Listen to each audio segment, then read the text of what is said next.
জগদ্গুরু হচ্ছে পাদপদ্মে তয় স্থিত্বা প্রণমামি মুহুর্মুহু। আজকে কৃষ্ণ বসু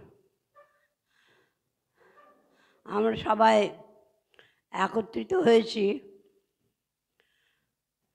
একটি বিশেষ শুভ দিন স্মরণে। তারিখ হিসেবে সেটি আজকের নয়, তিথি হিসেবেও আজকের নয়, কিন্তু যেহেতু আজ রবিবার, আমাদের বর্তমান যুগে আমরা যা কিছু কাজ করি তার বিশেষ সেটাকে পালন করার জন্য রবিবারকে বেছে নেওয়া হয়, কারণ সেদিন সকলের একটু সময় তারা করে নিতে পারেন।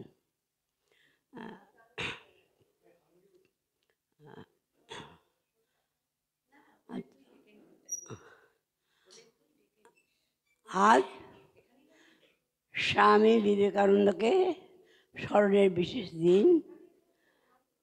না, এটা জন্মদিন নয়, আমরা জানি 12ই জানুয়ারি তার শুভ জন্মদিন, আবির্ভাব তিথি। সারা পৃথিবী জুড়ে সেটি যুব দিবস হিসেবে পালিত হয়। আর পৌষ কৃষ্ণ সপ্তমী সেটি তার জন্মতিথি।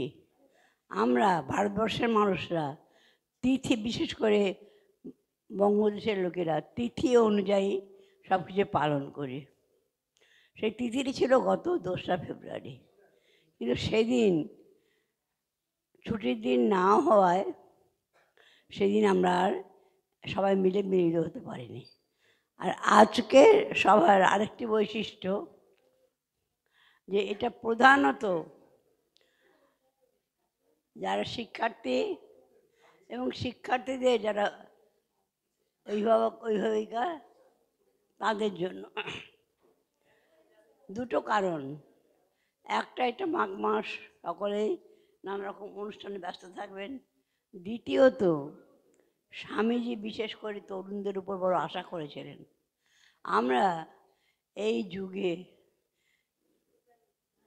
বাংলাদেশের তো বটেই, ভারতবর্ষের পৃথিবীর যে অবস্থা দেখছি, হিংসায় উন্মত্ত বৃত্তি শুধু নয়, দুর্নীতিতে, অবসাদে, সর্বদা আমরা কাগজ খুলে দেখব আত্মহনন, হয় নিজেকে হনন, নয় অন্যকে হনন, কিছু না কিছু একটা নেগেটিভ চিন্তা। স্বামী ছিলেন পজিটিভ চিন্তার প্রতিমূর্তি, তিনি ছিলেন আত্মবিশ্বাসের প্রতিমূর্তি। আমাদের সকলেরই প্রতিদিন, আমার মনে হয় আমরা পড়ি গীতা, বুঝি না বুঝি একটা দুটো ছত্রতার আমরা পড়ি। একবার দিনান্তে অথবা দিন শুরুর আগে একবার ঈশ্বরকে স্মরণ আমরা করি। কেন করি না? আমরা নিজেরাই স্বরূপত ঈশ্বর, সেটা আমরা ভুলে গেছি। সেই জানিও না কেন আমরা করি, সেই স্বরূপকে জাগ্রত করার জন্য। সেইখানে বিশেষ সহায়ক স্বামী বিবেকানন্দের বাণী, তার ছবি এই দেখা, এইগুলো বিশেষ প্রয়োজন। আমরা রোজ তো করতে পারি না, একটা বিশেষ দিন উপলক্ষে করলাম। তারপর আমরা বাড়িতে সকলে কিন্তু যে যার নিজের জায়গায় একসঙ্গে বসে তার ছেলেবেলার কথা, তার কিশোরকালের কথা, তার তরুণ বয়সের কথা, আর তার প্রৌঢ় বয়সে কোনো কথা নেই, বৃদ্ধ বয়সে নেই। কেন? তিনি প্রৌঢ়ই হননি, বৃদ্ধই হননি। 40 বছর হওয়ার আগে আমরা ভাবতেই পারি না 40 বছর একটা বয়স। আমরা তাকে স্মরণ করছি। আজকে আমরা চিরস্থিতিকে পেয়েছি। আমাদের অনুষ্ঠান যেমন সঞ্চালনা করেন নন্দিনী, তিনি করবেন। যারা এসেছেন সকলকে স্বাগত জানাই। আমার মেয়েদেরও অভিনন্দন যে তারা একটা সন্ধে স্বামীজিকে স্মরণ করবার জন্য একত্র হয়েছে। আর যারা বড়রা এসেছেন তাদেরও জানাই আমাদের আন্তরিক অভিনন্দন, এই কারণে যে তারা চাইছেন এই প্রজন্মটা ভালো হোক। তারা চাইছেন আমরা স্বামীজিকে স্মরণ করি, তাকে পাথেয় করে আমরা এগিয়ে চলি। আমরা আজকে কিছু না কিছু ঋদ্ধ হবই। আমরা পেয়েছি চিরস্থায়ীকে, আর আমাদের মেয়েরাও সামান্য একটুখানি কিছু করবে। আমি এই বলে আপাতত আমি নন্দিনী দিকে দিচ্ছি, এখন বেদমন্ত্র হবে।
নিত্য যিনি রয়েছেন আপনাতে করি ভর, জানো তারে জানিবার কি আছে তাহার পর, যাহারে পাইয়া গেল পরিতৃপ্ত ঋষিগণ, কৃতার্থ বিগত রাগ নির্লিপ্ত প্রশান্ত মন, তাহারে জানিয়া জীব মরণ এড়ায়, নিস্তার লাভের আর নাহি রে উপায়।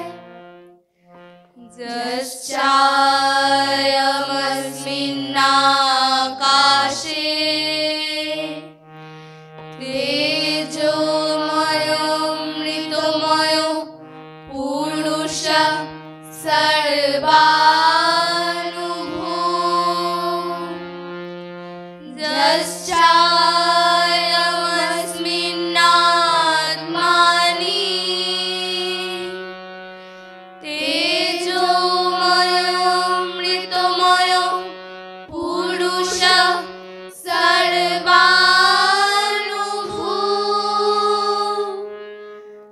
তমেব বিদিত্বাতি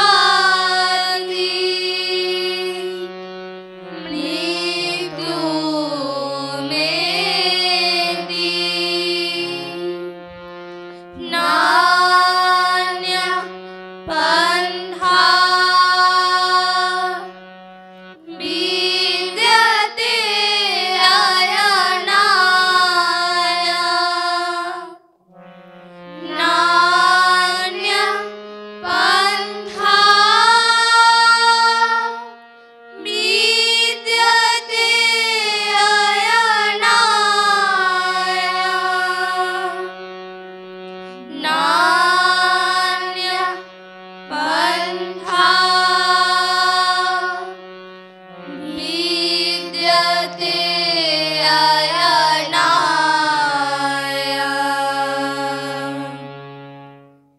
তেজোময় পুরুষ অমৃতময় সর্বগো মহান, আকাশে আকায় যিনি সমভাবে সদা বিদ্যমান,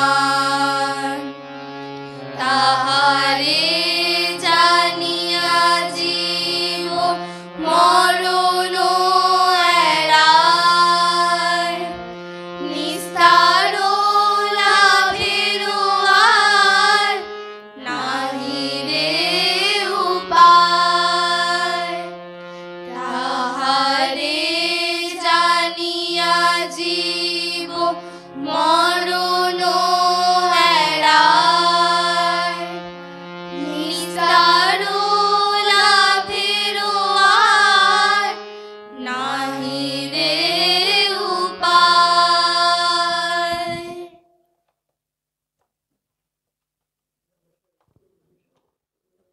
শ্রী শ্রী ঠাকুর, শ্রীমা এবং স্বামীজিকে আমাদের সশ্রদ্ধ প্রণাম নিবেদন করে শ্রীরামকৃষ্ণ সারদা সংঘের পক্ষ থেকে দিব্য মাতাজির আশীর্বাদে আমি আপনাদের সকলকে সুস্বাগতম জানাই এই পবিত্র সন্ধ্যায়, যে সন্ধ্যায় বেদের এই সুললিত সুরধ্বনিতে চারদিকে একটা পবিত্রতার আবহ সৃষ্টি হলো।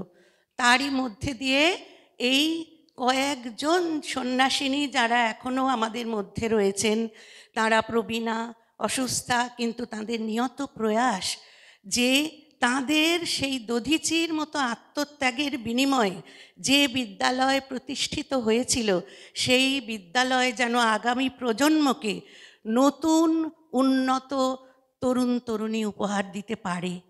ছোটদের, যেহেতু আমাদের ছোটদেরও একটা ছেলেরা পড়ে, তাই বললাম তারাও কিন্তু অন্য স্কুলে গিয়ে বড় হয়ে এই আদর্শ ভোলে না। এটা এমনই এদের মধ্যে গ্রথিত হয়ে যায়। তাঁরই মাতাজিদের অক্লান্ত চেষ্টায়, শ্রদ্ধেয়া অভয় মাতাজি আছেন, শ্রদ্ধেয়া দিবু মাতাজি, যারা এর স্রষ্টা, তাঁদের এই আত্মত্যাগের মঞ্চে দাঁড়িয়েই বলতে গেলে আমরা এগিয়ে নিয়ে যাচ্ছি এই বাচ্চাদের। এবং আপনাদের অভিভাবকদেরও অনেক অনেক আমি শুভেচ্ছা জানাই, শ্রী শ্রী ঠাকুরের কাছে মঙ্গল কামনা করি যে তাঁরা তাঁদের এই ছেলে মেয়েদের সেই কথা বুঝেই এই বিদ্যালয়ে অর্পণও করেছেন। এবং তারা এই চেষ্টা করছি আমরা, তারা যাতে এইভাবে সুন্দর হয়ে উঠতে পারে।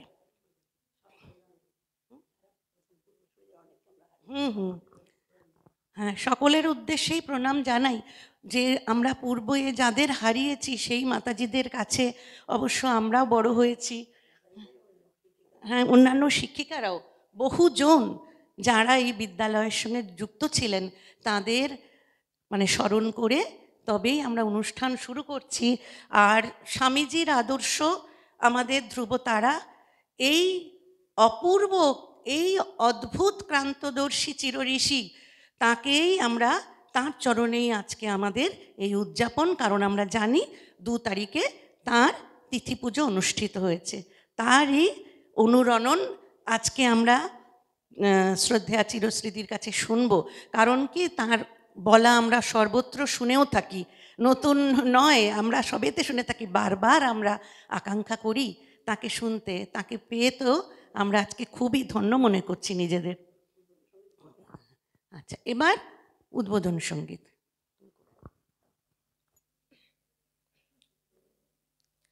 কে তুমি বাজালে নবীন রাগেতে, ভারতেরও প্রাণ বীণা।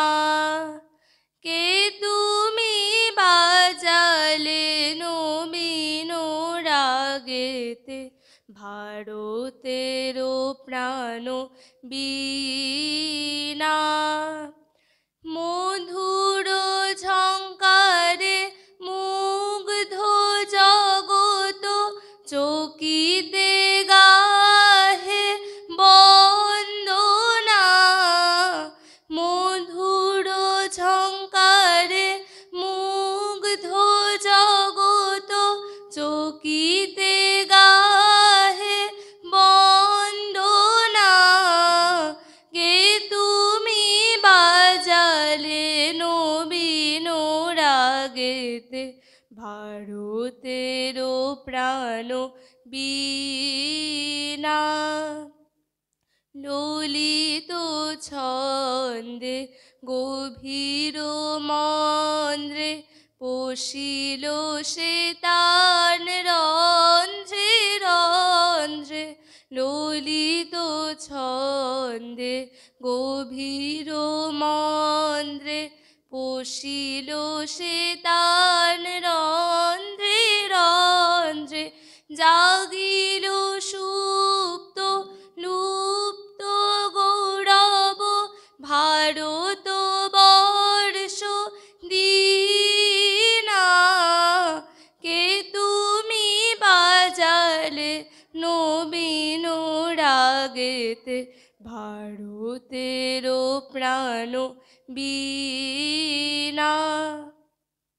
হিমাদ্রি শিখরে জলনিধি তীরে, প্রাচ্যে প্রতীচ্যে দিক দিগন্তরে। হিমাদ্রি শিখরে জলনিধি তীরে, প্রাচ্যে প্রতীচ্যে দিক দিগন্তরে। বেদান্ত মহিমা কেবল প্রচারে, বর্ণিতে নারী সীমা। বেদান্ত মহিমা কেবল প্রচারে, বর্ণিতে নারী সীমা। কে তুমি বাজালে নবীন রাগেতে, ভারতেরও প্রাণ বীণা। গুরুপদে মন প্রাণ সমর্পণ, মহাযোগী বেশ করিলে ধারণ, করি গুরুপদে মন প্রাণ সমর্পণ, মহাযোগী বেশ করিলে ধারণ, জ্ঞান ভক্তি যোগ জীব সেবা ব্রত করিলে উদ্দীপনা, জ্ঞান ভক্তি যোগ জীব সেবা ব্রত করিলে উদ্দীপনা, কে তুমি বাজালে নবীন রাগেতে, ভারতের প্রাণ বীণা, কে তুমি বাজালে নবীন রাগেতে, ভারতের প্রাণ বীণা, মধুর ঝঙ্কারে মুগ্ধ জগত, চকিতে গাহে বন্দনা, কে তুমি বাজালে নবীন রাগেতে, ভারতের প্রাণ বীণা। নমস্কার।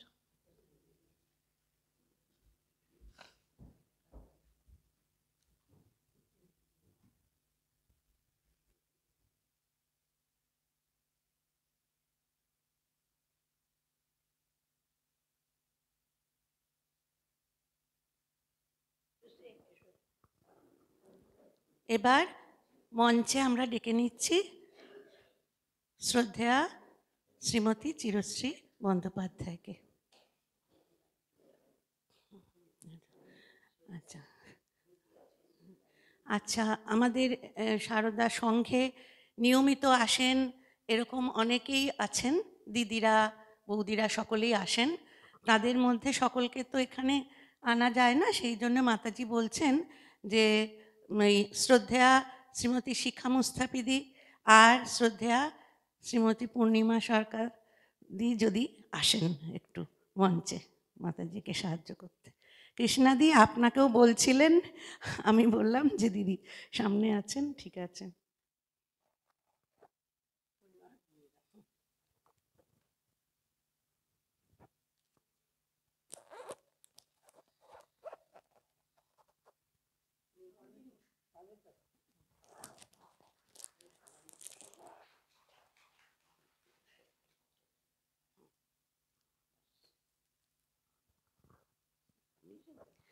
দিদিকে পুষ্পস্তবক দিয়ে শিখাদি বরণ করে নিচ্ছেন। হয়ে গেছে, এবার দিদি এদিকে দিচ্ছি। আচ্ছা সামনে রাখো।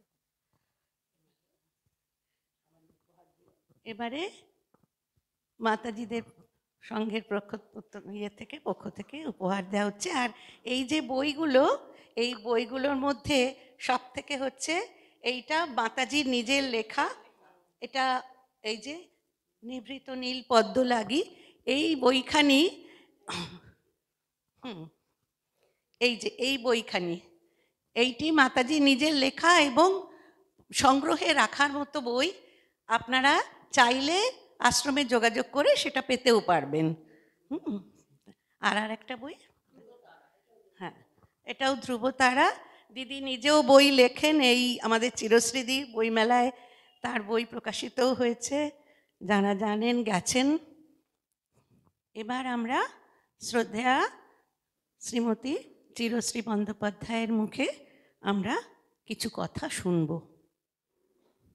প্রথমে ঠাকুরমা স্বামীজির উদ্দেশ্যে আমার প্রণাম জানাই।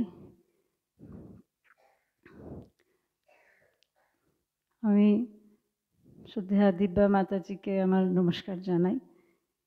উনি আমাকে এখানে আজ স্বামীজির পুণ্যতিথি উপলক্ষে কিছু বলার সুযোগ করে দিলেন, এটা আমার কাছে একটা সত্যি অনেক বড় পাওয়া। তাছাড়া যারা সব গুরুজনরা এসেছেন তাদের প্রতি আমার নমস্কার আর ছোটদের স্নেহাশিস শুভেচ্ছা জানিয়ে আমি আমার আজকের বলা আরম্ভ করব। আজকে আমি একটু অন্য স্বামীজির একটু অন্য দিক নিয়ে বলবো। আমার আজকের বলার বক্তব্যের যে বিষয় সেটি হলো উত্তর ভারতের পথে পরিব্রাজক বিবেকানন্দ, তার অনন্য উপলব্ধি ও বার্তা।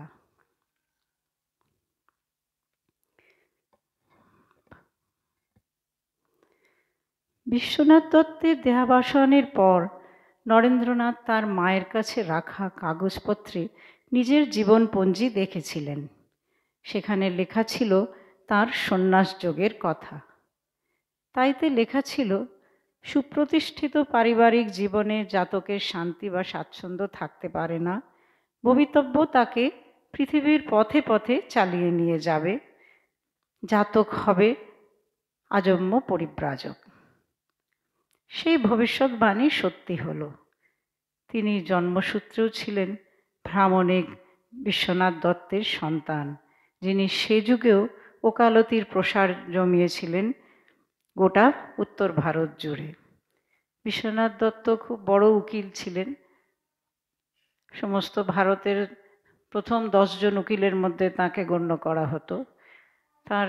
তারও বিশাল মানে অ্যাডভেঞ্চারাস মাইন্ড যাকে বলে।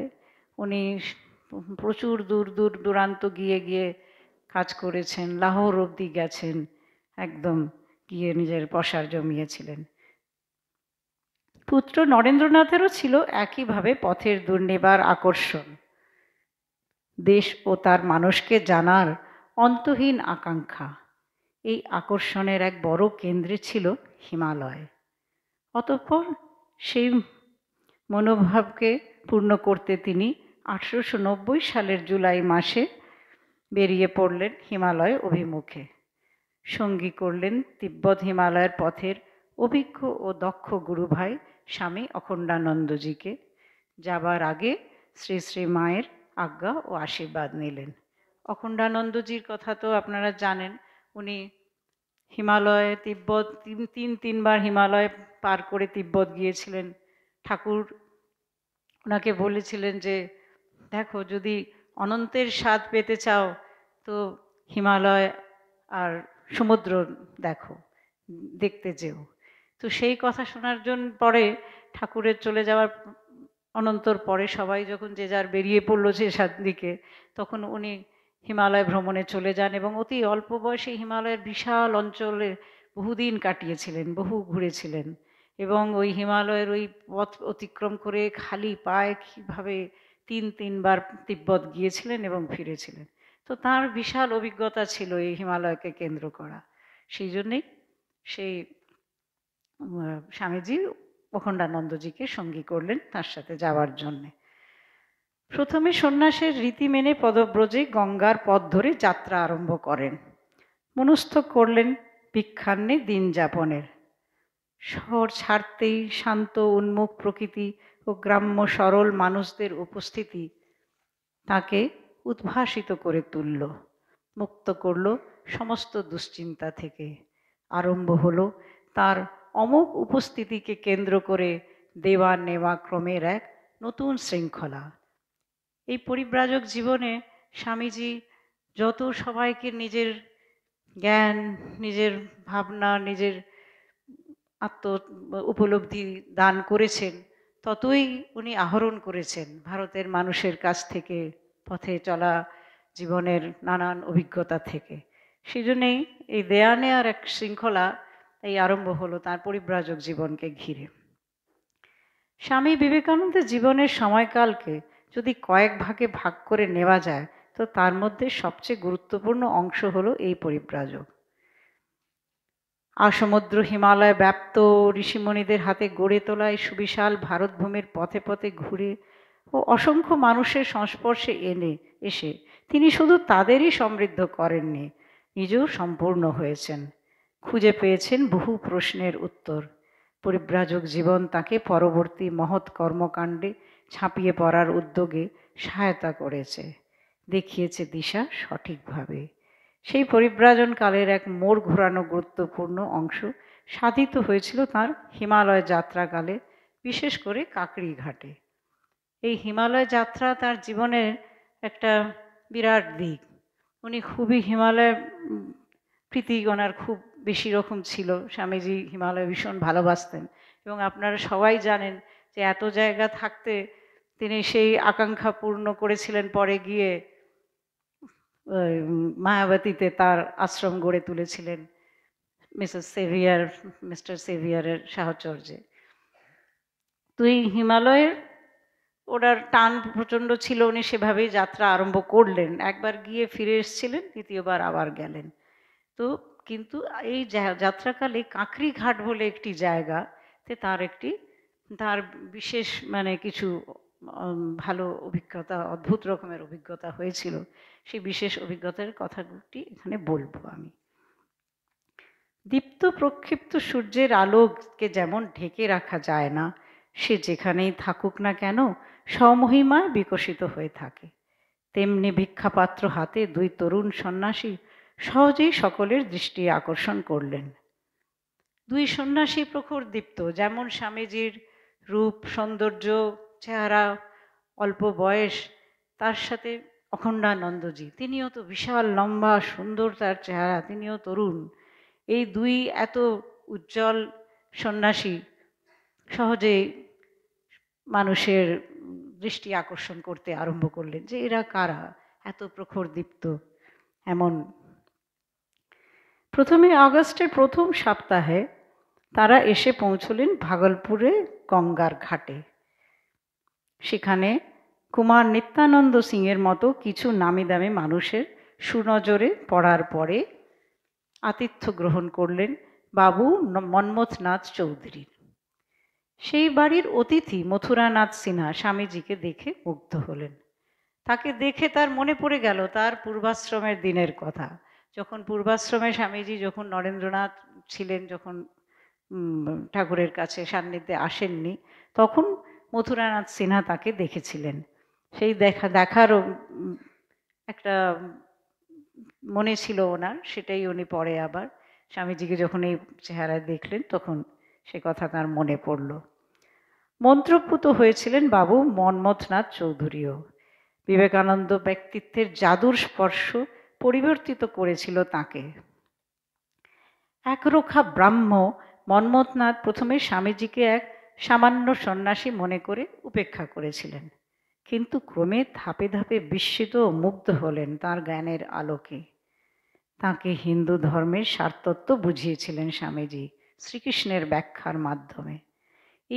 এই যে মন্মথনাথ কি নাম, মন্মথনাথ চৌধুরী, ইনি আগে হিন্দু ছিলেন, কিন্তু যেমন একটা সময় অনেকেই হিন্দু ধর্ম ত্যাগ করে করে ব্রাহ্ম হয়ে গেছিল, উনিও ব্রাহ্ম ধর্ম গ্রহণ করেছিলেন। কিন্তু স্বামীজির সংস্পর্শে এসে আবার ওর মধ্যে এক বিশাল পরিবর্তন দেখা দিল।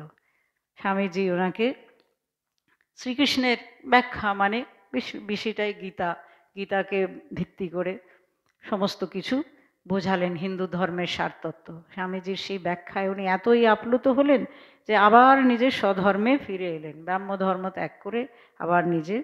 স্বামীজির অকাট্য যুক্তি ও জ্ঞানের আলোক ধারা মোর পরিবর্তন ঘটালো তাঁর। পরে জুন 1906 সালে স্বামীজির এক শিষ্যকে লেখা চিঠিতে তাঁর সেই অপূর্ব সান্নিধ্যের অভিজ্ঞতাটি জানিয়েছিলেন। আপনারা জানেন নিশ্চয়ই, স্বামীজির জীবনী এইভাবেই গড়ে উঠেছিল।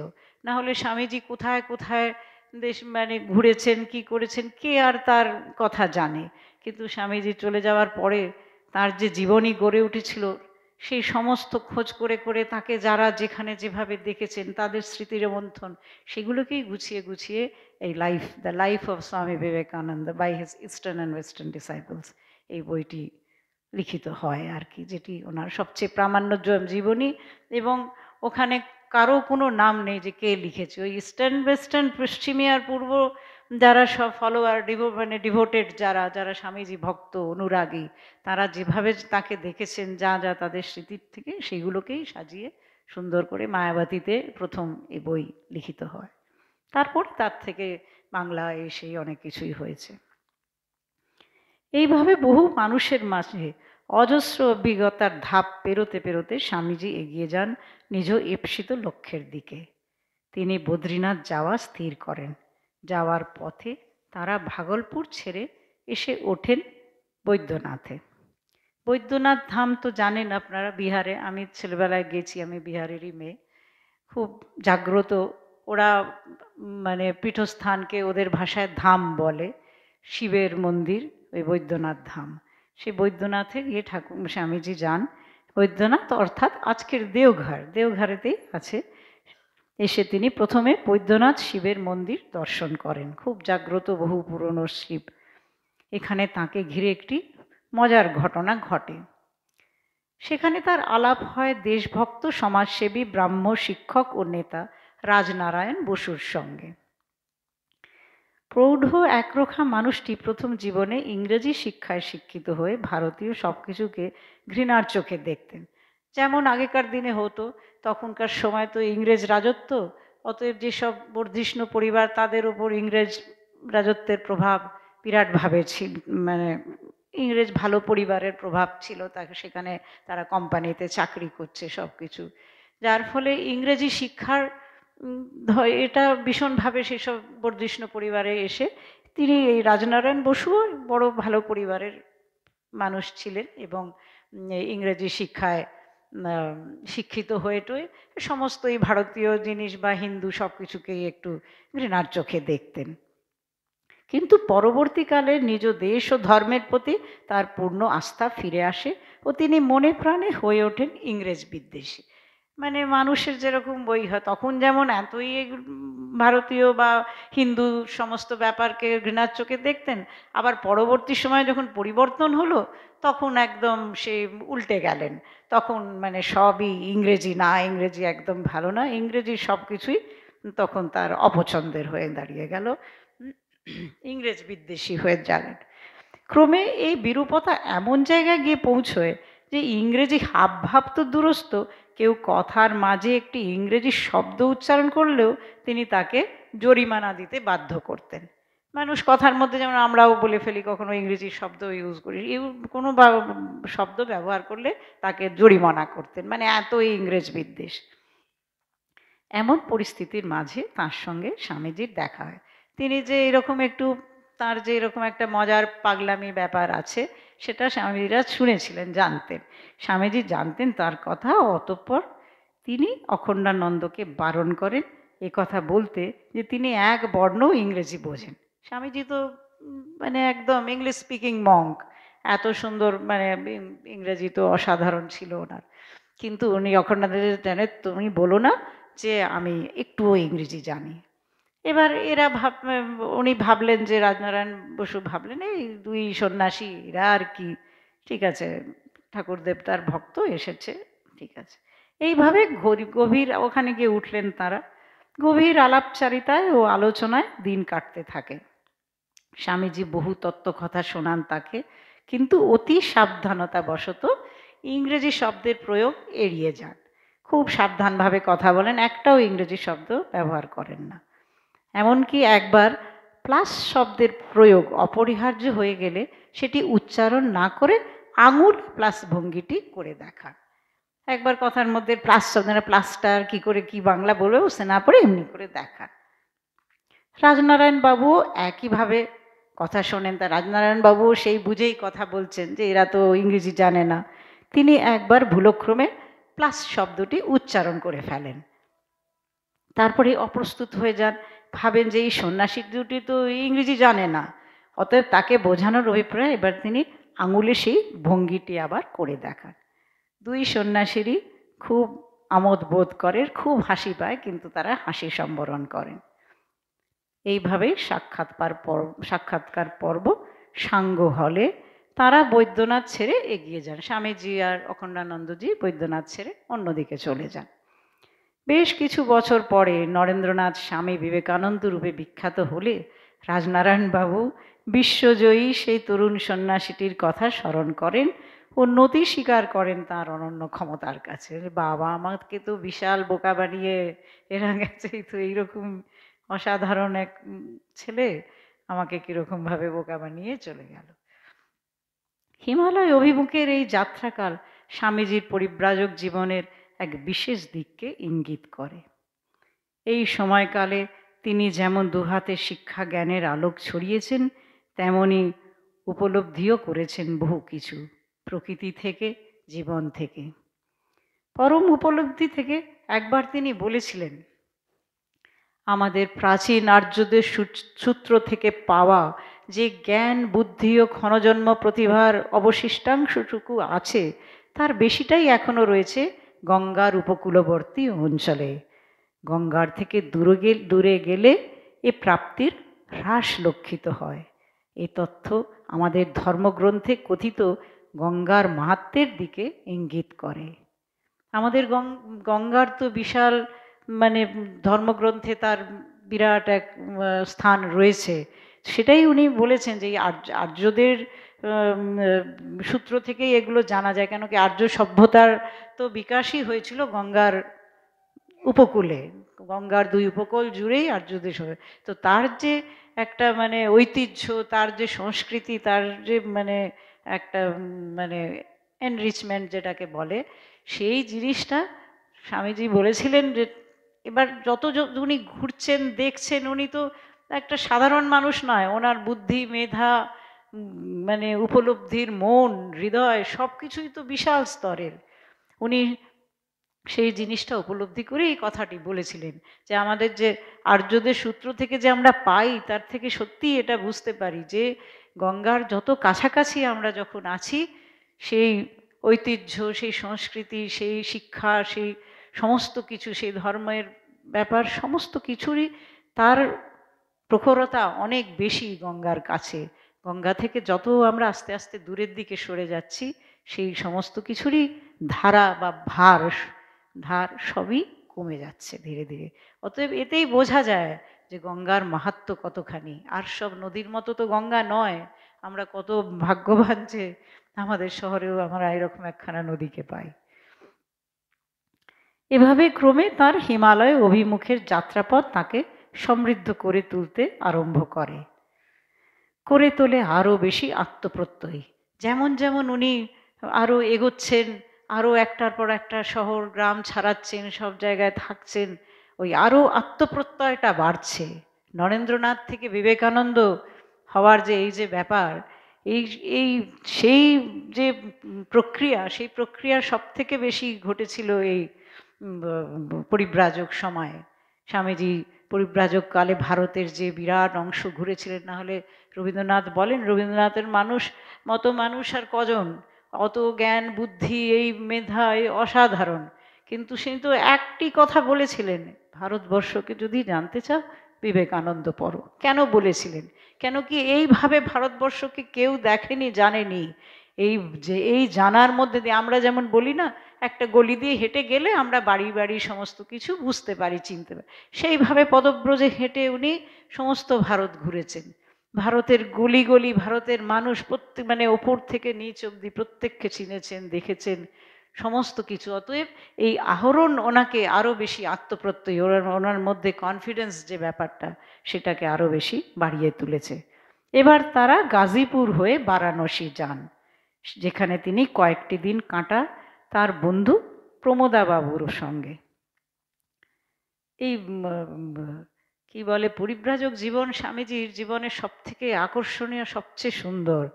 এত অভাবনীয় একটা সময় মানুষ ঠিক করে জানে না, সত্যি দেখার বোঝার মতো। বহু বিষয়ে আলোচনা হয় তাঁদের। প্রমোদাবাবুর বাড়িতে গিয়ে উনি ওঠেন, কিন্তু হিমালয়ের আকর্ষণ তাকে প্রতিনিয়ত অস্থির করে তোলে বলে তিনি যেতে উদ্যত হন। গিয়ে উনি বেশি দিন যাচ্ছেন, ওখানে জ্ঞানী গুণী মানুষের আতিথ্য পাচ্ছেন, ভালোবাসা পাচ্ছেন, তারা তো আরও থাকুন, তার কাছে কথা তার শুনে। কিন্তু উনি ওই হিমালয়ে যাবেন, ওনার ভীষণ আকর্ষণ, টান হিমালয়ের প্রতি, উনি থাকতে চাইছেন না। যাওয়ার আগে হঠাৎ বহুজনের উপস্থিতিতে একদিন তিনি প্রমোদাবাবুকে, ওনার আত্মপ্রত্যয় আস্তে আস্তে এমনভাবে একটা জায়গায় গিয়ে পৌঁছচ্ছে যে উনি তখন আস্তে আস্তে অন্য মানুষ হয়ে যাচ্ছেন। এখন প্রমোদাবাবুকে বলেন সবার সামনে, এক ঘর লোকের সামনে, আমি এখন কাশী ছেড়ে যাচ্ছি, আর ততক্ষণ ফিরবো না যতক্ষণ না সমাজের উপর আমি একটি বোমার মতো ফেটে পড়তে পারি, আর সে আমাকে একটি কুকুরের মতো না অনুসরণ করে। এই স্বামীজির মানে এক যেটা মানে যাকে বলে না যে সাইক্লোনিক মঙ্ক, সাইক্লোনিক মঙ্কের এটা একটা পূর্বাভাস বলা যেতে পারে। এইরকমভাবে উনি বলে গিয়েছিলেন। বলাই বাহুল্য যে পরে অন্যান্য বহু ভবিষ্যৎবাণীর মতো তার এই ভবিষ্যৎবাণীটিও সফল হয়েছিল। উনি তো অনেক কিছুই ভবিষ্যৎবাণী করেছিলেন এবং তার মানে প্রায় সবই একদম সঠিক ছিল। এই ভবিষ্যৎবাণী আর কি, এটা তো একটা আত্মোপলব্ধি। সেই আত্মোপলব্ধি যখন মানুষের মধ্যে তুঙ্গে চলে যায়, সে তখন দেব চরণ স্পর্শ করার মতো, যা বলে সেটা সেইভাবেই ফলে যায়। স্বামীজির মধ্যেও সেই জিনিস তো চলে এসেছিল। কাশী ছেড়ে পুনঃ স্বামীজি হিমালয় দর্শনের জন্য ব্যাকুল হয়ে ওঠেন, কিন্তু স্বামী অখণ্ডানন্দের আগ্রহে তার আগে তাকে অযোধ্যায় যেতে হয়। সেখানে তিনি পরিচিত হন জানকীবার শরণ নামের এক মহন্তের সঙ্গে।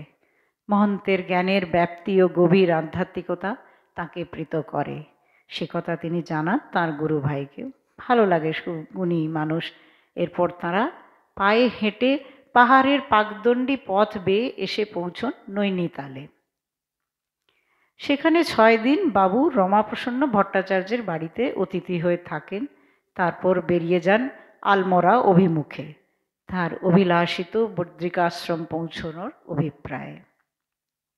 বদ্রিকাশ্রম যেতে চাইছিলেন, অতএব উনি আলমোড়ার দিকে এগিয়ে যান। এই সম্পূর্ণ হাঁটা পথে যেতে যেটুকু অন্ন জুটবে সেটুকুই ভক্ষণ করার সংকল্প নিয়ে এগিয়ে যান তারা। স্বামীজি থেকে থেকেই পরিব্রাজক জীবনে এই জিনিসটা মনস্থ করতেন যে আমাকে যে যে উপযাচক হয়ে এসে অন্ন দেবে তখনই আমি খাবো, আমি ভিক্ষাও করব না। সাধারণত যে কোনো সন্ন্যাসী মঙ্করা ভিক্ষা করেন, ভিক্ষা করে যতটুকু যা পান খান, ভিক্ষান্নে দিন যাপন করে। স্বামীজির এটা মাঝে মাঝেই হতো যে উনি ভিক্ষা করবেন না, যে যা উপযাচক হয়ে দেবে সেই নেবে, না হলে খাবেন না। এক জায়গায় নিজে সংক্ষিপ্ত পথে যাবেন বলে অখণ্ডানন্দকে এগিয়ে যেতে বলে নিজে জঙ্গলে ঢুকে পড়েন ও আবার এসে মিলিত হন অখণ্ডানন্দের সঙ্গে। একটু নিজের মতো পাগলাটে মনোভাব ছিল তো চিরদিনই, হঠাৎ কি মনে করে নিজে কিছুক্ষণ একা থাকবেন ভেবে হয়তো জঙ্গলে ঢুকে পড়েন, আবার ওখান থেকে চলে বেরিয়ে এসে মিলিত হন। এই পথে যেতে যাত্রার 3য় দিনে তারা কাকরিঘাট নামের একটি নদী তীরের নির্জন প্রান্তে এসে থামেন। কাকরিঘাট একটি জায়গা আছে, আমি জানি না আপনারা কখনো গেছেন কিনা। এই সামান্য স্থানে এক অসামান্য উপলব্ধি হয় তরুণ সন্ন্যাসী। অদ্ভুত সুন্দর জায়গা। আমি গেছি, ওই কি বলে আলমোড়া যাওয়ার পথেই পড়ে, ওই মেন হাইওয়ে থেকে পাশেই ঢুকে, খুব সুন্দর, একদম হাইওয়ের ধারে স্বামীজির বিশাল মূর্তি আছে। পাহাড়ি নদী সুইয়াল, সুইয়াল একটি পাহাড়ি নদী ও বিখ্যাত কুশি নদী, দুয়ের সঙ্গমের পাশে এক নির্জন গ্রাম্য বসতির নাম কাকরিঘাট, ঘেরা কুমায়ুনের বন্য পাহাড়ি প্রান্তর দিয়ে। এখানে এসে স্বামীজি ও অখণ্ডানন্দজি একটি বড় অশ্বত্থ গাছের ছায়ায় বিশ্রাম নেন। স্বামীজি বলেন, এই স্থানটি ভারী মনোরম, সাধনা ও ধ্যানের জন্য খুবই উপযুক্ত। এই কথা বলে তিনি নদীর জলে স্নান করেন ও ডুবে যান ধ্যানমগ্নতায়। অনেকক্ষণ উনি ধ্যানস্থ হয়ে থাকেন। পরে তার ধ্যানভঙ্গ হলে অখণ্ডানন্দজিকে বলেন, ও গঙ্গাধর, এখানে এখন আমি এক পরম উপলব্ধি প্রাপ্ত হলাম। এইখানে এই অশ্বত্থ গাছের নিচে আমার জীবনের একটি বিরাট বড় সমস্যার সমাধান হয়ে গেল। আমি এই মনুষ্যরূপী ক্ষুদ্র জগতের সঙ্গে বিশ্বব্রহ্মাণ্ডের একাত্মতা খুঁজে পেলাম। বিশ্বব্রহ্মাণ্ডে বৃহৎ আকারে যা কিছু ছড়িয়ে আছে তাই ক্ষুদ্রভাবে ধরা রয়েছে মনুষ্যরূপী এই শরীরে। আমি সমগ্র ব্রহ্মাণ্ডকে একটি অণুর মাঝে দেখলাম। এই এক অসাধারণ উপলব্ধি ওনার হয়েছিল ওই কাকরিঘাটের ওই নির্জন প্রান্তে যখন উনি ধ্যান করেছিলেন। যে উনি উপলব্ধি করেছিলেন যে এই পৃথিবীর মধ্যে কি মানুষের শরীরের মধ্যে যে অণুপরমাণু দিয়ে গঠিত আমরা, আমাদের শরীর, আমাদের কোশিকা, আমাদের ছোট্ট কোশিকার থেকে তো যুক্ত হয়ে হয়ে হয়ে মনুষ্য শরীর, কি এই পৃথিবী আর এই যে বিশ্ব ব্রহ্মাণ্ডের যে মানে যা দিয়ে বিশ্ব ব্রহ্মাণ্ড তৈরি তাই দিয়েই এইভাবেই আমরাও গঠিত। এই দুইয়ের মধ্যে এক অদ্ভুত সামঞ্জস্য আছে। এই সামঞ্জস্যটাই উনি অবাকভাবে ওখানে উপলব্ধি করেন। আর যেন সেই জন্যই বললেন যে এই ক্ষুদ্রভাবে ধরা রয়েছে মনুষ্যরূপী এই শরীরে, আমি সমগ্র ব্রহ্মাণ্ডকে একটি অণুর মাঝে দেখলাম। মানে আমি দেখতে পেলাম, মানে এটা কি, এটা এক ধরনের ঈশ্বর দর্শনই, এক ধরনের ঈশ্বর দর্শন, এক ধরনের বিশাল উপলব্ধি যে যাই সামান্যতম জিনিস আছে, একটা ছোট্ট পিঁপড়ে পোকাতেও যা আছে, যে প্রাণ আছে, যে জিনিস আছে, সেই মানুষের মধ্যেও আছে। সেই বিশ্ব ব্রহ্মাণ্ড যে জিনিস দিয়ে গঠিত, সেই জিনিস দিয়েই আমরাও মানুষ সেইভাবেই গঠিত। মানে বিশালত্ব আর ইসের মধ্যে কোনো ফারাক নেই, সব জায়গায় তাঁরই অবস্থান। সেই দিন তারা সারা দিন তিনি অতি উচ্চ স্তরে বিরাজ করলেন, আর তাঁর সেই উচ্চ মনোভাবের ভাবনাগুলি নিয়ে আলোচনা করলেন স্বামী অখণ্ডানন্দজির সঙ্গে। তারপর তার নোট বইয়ে বাংলায় লিখে রাখলেন তার অনন্য অভিজ্ঞতার কথাটি। তার যে ওই গেরুয়া যে ঝোলা ছিল, তাতে তো ওই একটি ছোট্ট নোট বই থাকতো, কিছুই থাকতো না, হাতে ওই দণ্ড, একটি কমণ্ডুল আর এই এক নোটটি নোট বই, ওইতে উনি ওটি লিখে রাখলেন। কথা প্রসঙ্গে বলি যে এই কাকরিঘাট দেখতে আমি গেছিলাম। আমি যখন আলমোড়া ঘুরতে যাই কুমায়ুন, তখন ওই জায়গাটা অদ্ভুত, আপনারাও কখনো গেলে যেতে পারেন। ওই আলমোড়া পৌঁছানোর বোধহয় 2-3 কিলোমিটার আগে এই হাইওয়ের ধারে একটু খেয়াল করলে বোঝা যাবে, আগে থেকে ওদের বলে রাখলে, এক বিশাল স্বামীজির এখানে মূর্তি রাখা আছে, বসানো আছে রাস্তার ধারে, ধ্যানস্থ মূর্তি। সেই মূর্তির পাশ থেকেই রাস্তাটা ভিতরে ঢুকে গেছে। সেই রাস্তায় ভেতরে ঢুকে গেলেই একটা যেন অন্য জগৎ, একদম ধাপে ধাপে ধাপে নেমে গেছে, জঙ্গল ঘেরা পাহাড়, সেই বিরাট বটগাছ রয়েছে, ওখানে একটি ছোট আশ্রম হয়েছে। ভারতবর্ষতেও বহু ঋষিমণিদের মানে জায়গা চিরকালই, যুগে যুগে কত মুনি ঋষিরা এসছেন, হিমালয় তো তার একটা বড় অংশ বটে। তো সেইখানে ওই নিমকারলি বাবা বলে একজন বাবাজিও এসছিলেন এবং ধ্যান করেছিলেন, ছিলেন বলে তার স্মৃতিকে ঘিরে একটি ছোট্ট আশ্রম মতো আছে। উনি ছিলেন আবার কি বলে মহাবীরজির ভক্ত। সেখানে মহাবীরজির খুব সুন্দর একখানি মূর্তি আছে একটি ঘরে, পাশের একটি ঘরে নিমকরলি বাবারও একটি মূর্তি আছে। ছোট্ট একটি আশ্রম মতো, পরিষ্কার পরিচ্ছন্ন। আমাদের যাওয়াতে সেই দিল ওই অঙ্কুরিত ছোলা চানা বোধহয় ওটাই ওদের প্রসাদ বলে দিল। তারপরে আমরা ওখান থেকে একটু যেই ধাপে ধাপে নামতে লাগলাম, সেই বিশাল এক বট গাছ, অশ্বত্থ গাছ আছে, সেটি নিশ্চয়ই স্বামীজিরই। ওই তো বট অশ্বত্থ তো 200-250 বছরের সমস্ত গাছ থাকে। তার নিচেও বসে দেখি একজন ছোট্ট একটুখানি হোম করে পুজো করছে, কেউ নেই, ফাঁকা ফাঁকা জায়গা, অল্প 2-1 লোক।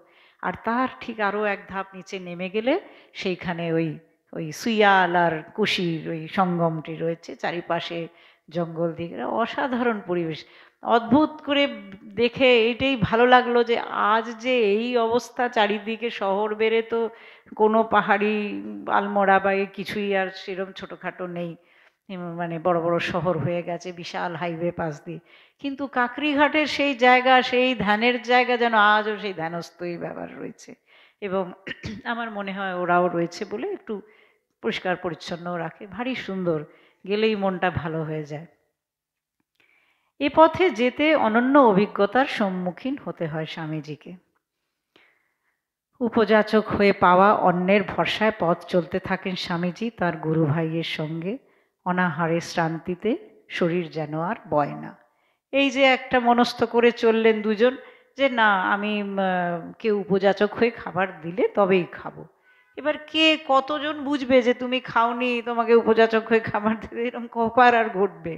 অতএব ধীরে ধীরে এমন হলো কি, না খেয়ে অনাহারে জলতৃষ্ণায় স্বামীজির শরীর ধীরে ধীরে একদম আর হাঁটতে পারছেন না, স্তিমিত হতে লাগলো।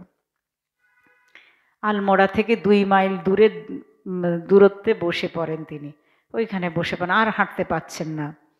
ক্ষুধায় তৃষ্ণায় গলা শুকিয়ে আসে। অখণ্ডানন্দী যান জলের সন্ধানে।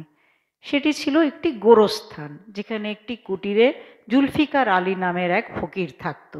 ওই জায়গাটা এখনও আছে, ওটা ঠিক ওইভাবে এখন আর ফাঁকা ওভাবে নেই, কিন্তু আমরা জিজ্ঞেস করাতে ওই জায়গাটা দেখালো, ওই যে কি বলে যে আমাদের ড্রাইভার যে ছিল, আসলে ওরা তো ওখানকার লোকাল মানুষ, অনেক কিছুই জানে, ভালো দেখালো।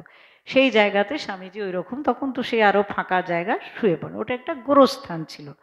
এবার ওখানে জুলফিকার আলী গোরস্থানে দেখাশোনা করতো, সে ছিল ফকির। চলৎশক্তিবিহীন হয়ে স্বামীজি শুয়ে পড়েন সেখানে। তার অবস্থা দেখে ফকির ছুটে আসে তার কাছে। সে বলে, আমার কাছে একটি মাত্র শশা আছে, সেটি খেয়ে আপনি ক্ষুধা নিবারণ করুন। স্বামীজি বলেন যে তার তো নড়বার ক্ষমতা নেই, হাত তুলতে পারছেন না যে নিজে খাবেন, তাই তিনি যেন সেটি তাকে তার মুখে খাইয়ে দেন। ফকির জানায় যে সে তো জাতিতে মুসলমান, তাই নিজে হাতে খাওয়াতে এক হিন্দু সন্ন্যাসীকে খাওয়াতে কুণ্ঠাবোধ করছে। তাইতে স্বামীজি অল্প হেসে বলেন, তাইতে কি হয়েছে, আমরা কি সকলে ভাই নয়? তখন সেই মুসলমানের হাতের শশা খেয়ে তাঁর প্রাণ বাঁচে। পরে 7 বছর বাদে জগৎজয়ী হয়ে যখন তিনি ফিরে আসেন, তখন তো তিনি বিশ্ব জয় করে যখন এসছেন, তখন তো কলম্বো থেকে আলমোড়া সেই বক্তৃতা দিতে দিতে যাচ্ছেন, এবং পুরনো সমস্ত এই যাকে বলে এই পরিব্রাজক জীবনের বহু জায়গাকেই উনি আবার করে যে দেখতে দেখতে ফিরেছিলেন। সে এক অদ্ভুত অভিজ্ঞতা। যখন ফিরে আসছেন তিনি পুনঃ আলমোড়ায় যখন যান, সেই ফকিরও সব অনেক লোকজন ভিড় করে সব দেখতে আসছে ওনাকে, তার মধ্যে সেই ফকিরও বিখ্যাত স্বামীজির দিকে কাছে গিয়ে উৎসাহ ভরে দেখতে যায় কে এসেছে, কিন্তু তাকে চিনতে পারে না। কিন্তু স্বামীজি ঠিক তাকে চিনে ফেলেন ও তাকে কাছে ডেকে এনে কিছু অর্থ প্রদান করেন, টাকা পয়সা দেন। হিমালয়ের এই পথে যেতে বহু সম্যক উপলব্ধি হয়েছে বিবেকানন্দের, খুলে গিয়েছে জীবনের বহু জট। পদব্রজে এই হিমালয় যাত্রা তাকে বিরাটভাবে উদ্বুদ্ধ করেছিল। শারীরিক পরিশ্রম ও ক্লান্তিকে ধুয়ে মুছে দিয়েছিল পাহাড়ের স্বচ্ছ শীতল বায়ু, অমলিন প্রকৃতি ও তার শান্ত স্নিগ্ধ বাতাবরণ। এমনকি আলমোড়াতে গিয়ে লালা বদ্রী শাহের বাড়িতে কদিন থাকার পর তিনি সেখান থেকে চলে যান ও আশ্রয় নেন কাছের পাহাড়ি গ্রামের একটি শিখর চূড়ায়।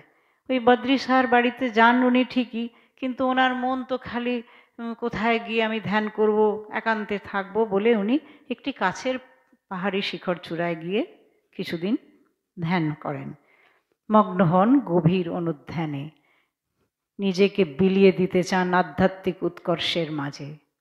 কিন্তু সে প্রচেষ্টায় বাধাপ্রাপ্ত হন, বাধ্য হন মানুষের সেবায় পরাধীন এ দেশের মানুষের কাছে ফিরে আসতে। এটা তো আমরা আগেও শুনেছি, জানি যে উনি ঠাকুর কাছে নির্বিকল্প সমাধি চেয়েছিলেন। ঠাকুর বলেছিলেন, না সে কি রে, তুই এত বড় আধার, তুই এইরকম একটি ছোট জিনিস চাইছিস? হ্যাঁ, এই দেখ তোর চাবি কিন্তু আমার কাছে রইল, তুই এখন ছুটি পাবি না, তোকে সাধারণ মানুষকে অনেক শিক্ষা দিতে হবে, অনেক কিছু বলতে হবে।